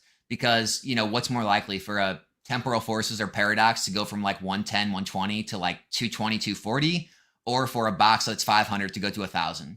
And, if I feel like that box is at a point where it's kind of reached sort of a plateau for a while, I'll make that play. Now, Evolving Skies, I'm not selling those, right? If you have like other sets, it might not always make sense. But then other sets that, aren't really as high flyers that may have had a quick rise, they may make sense. So there's no like one rule in my opinion, but for the most part, the reason is I feel like I have a better chance of doing better in newer product. That's why I do. Good way to put it. 85 bones for a 151 pre-order. Sheesh. Brian, I think you found out your price point. I think we're selling them for 88. something $3 like that. more, guys. But you know, when you order from, you know what? If you order with my link, it comes with a free pack. Yeah, 88's good. I know we might lower it, but chances are, if my distro or if my supplier has as small of an amount as I think they will, then I'm probably just going to keep most of them. Yeah. You're going to keep most of your 151? Probably. Do you already have 151? I have sorry, I was trying to find a DM from my distro to see how many she's got. Let's see. No, she hasn't gotten back. I have like 2, 4, 6, 8, 10, 12, 14. I have 24 cases. And then I bought 10 more. It's a good spot to be. Yeah, I think so. I think it'll be good. I think I want to get to 50. And then do that? I'm just gonna buy more. You're gonna pay like market price? No, I'll pay just more than I'm paying now. But my Japanese folks, I think they have a lot more than they're putting out there. So I'm just like, okay, they're gonna need capital for Terrestrial Festival, for example. And I'm like, you need capital for Terrestrial Festival, just like your commenter was saying, you know, when you sell $500 booster boxes, why do you do that? Well, they know 151 is a good play, but if they can sell a case of 151 and buy 3 cases of Terrestrial and make double their money on Terrestrial, they're going to do that. So I think there'll be more 151 cases trickling through the market. Yeah.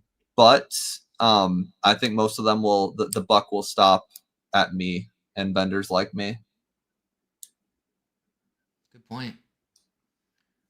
Andy wants to know what 3 boxes we would buy from Sword and Shield base all the way through now if they were all the same price for the next 10 years, highest expected return. Well, what does that mean if they were all the same price? Like, that's... I mean, if they were all the same price, you could just buy all Evolving Skies. Yeah. I mean, I could say, like, right now, like, you know, what they're actually at. I mean, I would say... like Brian just did with Paradox Rift, probably Temporal Forces. I mean, some people maybe could argue like Silver Tempest, maybe argue another Scarlet Violet set. I mean, I don't know. It's so hard to recommend Surging Sparks at 175 a box.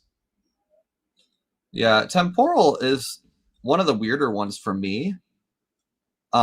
Because it's the one set that up until just the other day, I haven't been able to get. It doesn't seem to be going. I mean, it's not like a hype set on TCG Player or anything. There's definitely less of it than there was Paradox Rift, for sure. Yeah, and I mean, I've even been able to buy Paldea Evolved for quite some time. But for some reason, Paradox Rift just it wasn't the case. Yeah, Paldea Evolved still at distributors. Okay. Yeah, it's interesting. So Temporal Forces, like, I'm arbitrarily like bullish on just because of how hard it's been to get it, but there also hasn't been a ton of demand for it. So I'm like, eh.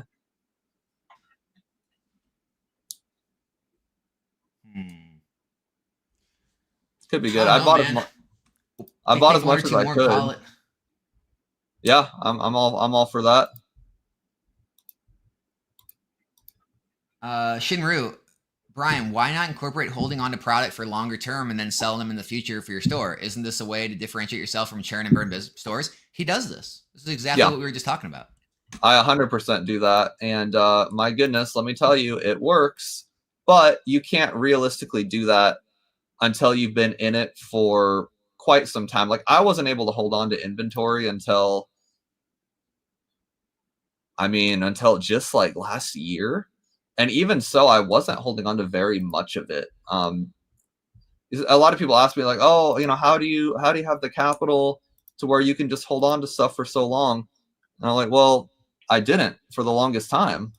It took me until just last year to where I could like hold on to 20 cases of something. Now I'm trying to hold on to I still have about 20 cases. Like Twilight Masquerade, Paldea Evolved, I got 30, which I think is a good call. Surging, I want to keep. I think I have 100 booster boxes of that. I'd like to get higher, but you're not going to be able to do that for a while. Yeah, your numbers are outrageous, bro. Outrageous. They are, but it took a long time to get there. Yeah. And I'm okay with that because, like, I was in a no rush. Huga's coming back again. I have a bunch of XY Sun and Moon booster packs. How should I liquidate them and need cash for prismatic since student loans are off limits? XY can be a little difficult if it's before Fates Collide because those can be weighed. Other packs you should be able to sell to streamers. Really, like streamers are always looking for packs. Like I tend to go for like sealed boxes from those eras because I don't know. I just don't like selling that high value of packs without like somewhat guaranteed hit rates. But a lot of the other streamers will. Like anyone that streams on Whatnot, TikTok, they love getting their hands on those kind of packs. So I would just kind of like watch for some of the bigger guys and just like try to DM them. Like they're always looking for packs. DM them and make a deal, and they'll take all of them probably. Yeah, it's a good way to network with people too, like especially high dollar people. So yeah. Yeah, man, that's where I would look to get rid of them if I was doing it myself. Gavin, appreciate you becoming a new member. All right, guys, who's gonna get the last question on the stream? Well, Wish Nikki, what's up, man? Been waiting for this for a while. Let's effing go, dude. We've done this multiple times. This is like what Brian's third time on the channel, I think. Actually, appreciate the super chat, man. I think I've been kind of a regular theme on the Nostalgianomics. Whenever his workload dips a little bit, I always I snatch him and be like, hey man, get on a stream. And then he gets really busy again, and I'm like, all right, man, we'll talk later. I'm on vacation mode until Terrestrial comes out. Vacation? What does vacation mode look like for you? How much do you think you're working right now? Vacation mode, I still work nearly the same, but I do funner stuff. Like I'll make more content, I'll clean up, I'll do inventory. I'm not really sitting around. Your work ethic's like unmatched. Like talking about comparisons, I stopped I can't compare myself with anything you do. Like when you go on your content freaking streaks, you crush it with content. You're running like a 10 times bigger business. Like it's wild to see what you accomplish every week and month. Truly. Well, thanks, man. I mean, you're putting out just as much though. I'm not running a $3-4 million business though at the same time. Like YouTube's like one of the main things I do. Yeah. YouTube's like a side project for you. That's fair. That's fair. I don't know. It's all I do. I mean, I don't have any hobbies. Yeah. Yeah, I get it. I'm trying to find a good last question. Well,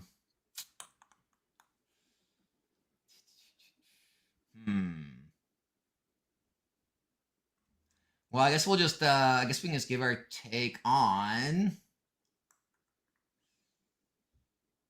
All right, let's kind of expand on this because we talked a little about this beforehand. Any recommendation for people picking up products from Targets and Walmarts? I'm gonna take this further, but like me and Brian were talking about, there's a lot of deals being done just like that no one knows about, just offline, private deals, whether it be from distributors like offering products that aren't actually like reprinted, restocked, or like released. They're just like extra stock that gets done privately. There's just private deals that get worked like through Facebook, Instagram. And just like private sales happening all throughout the community at live shows. And so, but recommendations for picking up products at Targets and Walmart. I mean, if it's under retail, what's going for online, it's a good idea. If not, then just obviously don't. But, I guess like I didn't want to really take that question final fight, but I hope that answered it. But I did want to expand on that like idea going forward. So like give like your take, because you made an Instagram post about it and we talked a little bit about it, like about the amount of money that's moving around, not on the market. It's got to be just millions and millions and millions. I mean, like I said, my one supplier sold 25 cases of 151 in apparently 3 minutes, which that's not a lot of cases, but it's 3 minutes. And then, I bought 50 cases from my distro in 5 minutes, and there's a million of me and a lot of people way bigger than me.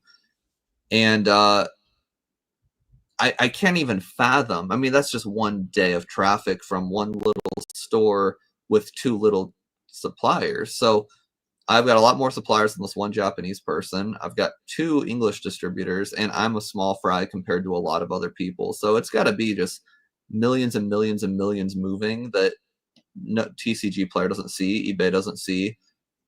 And it's so interesting because I would have never guessed that. Like when I was newer to the hobby, I would have never guessed. Yeah, I mean, it sucks in one perspective because, like, obviously, I want to put things on credit card because then you get like a interest free loan, you get credit card points, all that. But yeah, I mean, most of the deals I make these days are all PayPal, Venmo, Zelle, and it's like you got to Yeah. shell up the cash, but the deals are better. And so, like, these contacts you can find on Facebook or Instagram or through Discords or just relationships you make or stores trying to blow out inventory and they don't feel like listing it all online on like a major platform, like distributors trying to blow out inventory. It's kind of, I would probably, I don't want to say it's as big of a market as like eBay or TCG Player, but man, it's a good percentage of the hobby at this point. Yeah. I mean, if I don't think nearly as many booster boxes sold in a day than like the Southern Hobby deal the other day. It could be bigger. I mean, I don't know. It could be similar. I mean, there's no way 25 cases of 151 sold in 5 minutes on eBay, TCG Player, etc. combined. No chance. So I don't know. I think that's debatable. Well, and especially like now, I feel like what's changed over like the time is now we've have like established sellers on Facebook and Instagram and Discords and stuff where they have enough like repeat business, they have enough of referrals built up, they're more trusted, people have bought from them multiple times. So it's making those transactions like larger, more trusted, more and more people are trusting them because of all that feedback. Whereas when all this stuff was kind of just starting up and becoming more new, people were a lot like more hesitant, where I think the hesitancy is going away at this point. Yeah, 100%. So yeah, it's probably the biggest change. Guys, thank Brian for his time today. He's a busy man. Thanks for taking 2 hours out of your day to do this with me, man. That's fun. We hit it, dude. I've never hit I don't know about you. I've never seen a 1,000-person live stream in the Pokemon market business space. I've never seen it. No, I mean, definitely not. This might be a new record in the whole industry. We're setting records, dude. Pokemon business, Pokemon investing industry. There's no chance anyone got over 1,000. We'll have to let the hobby heat up a little longer. We'll have to bring Brian back again in the future and try to beat the record again. 1,500 seems reasonable. Holy crap! That seems ridiculous to me, but we'll try. Well, we didn't really market it at all, other than a thumbnail and an IG story. It's Wednesday at noon. I mean, if we did this on a weekend and we marketed it for like 2 or 3 days, do like a Saturday night and like get some promos filmed. Have some of our content creator friends promote it with us. 1,500 would be very reasonable. That'd be crazy. Maybe we'll take it a little more serious next time and put something together, and have an actual list of topics, like main things we're going to discuss, not just throw a big red chart going down. I mean, I don't know. It works. People like the conversation and Q&A. It's a good combo. Oh, the smooth goat has a good point. Do a giveaway. The giveaway would do it. Giveaway would definitely do it. You pull everyone, have like a crazy PSA 10 card we're giving away. At that point, we'll give away the PSA 10 Pikachu because at that point it'll be like $500 maybe. Sheesh. Honestly, though. Damn. All right, guys, we're gonna call it there. PokeNE's YouTube channel, top of the description. Check out his store as well, PokeNE.com. I have a link for that in the description as well. Brian, what do you want to end it with, man? What do you want to tell the folks? What do I want to tell the folks? So much responsibility ending a stream. I don't know. I guess just like don't take any of this silly stuff so seriously. But if you do choose to take it seriously, like from a business perspective, take it seriously slow. Don't go crazy because it's not necessary. So don't take it too seriously. But if you are going to take it seriously, take it slow. There's my advice. I like it. And I'll say, if you're going to collect in the hobby, don't worry about the financial values. If you're here for the financial business stuff, that's when you can start taking, channels like mine and Brian seriously. Otherwise, just make it entertainment if you're not here for all that stuff. So that's all we got, guys. We are out.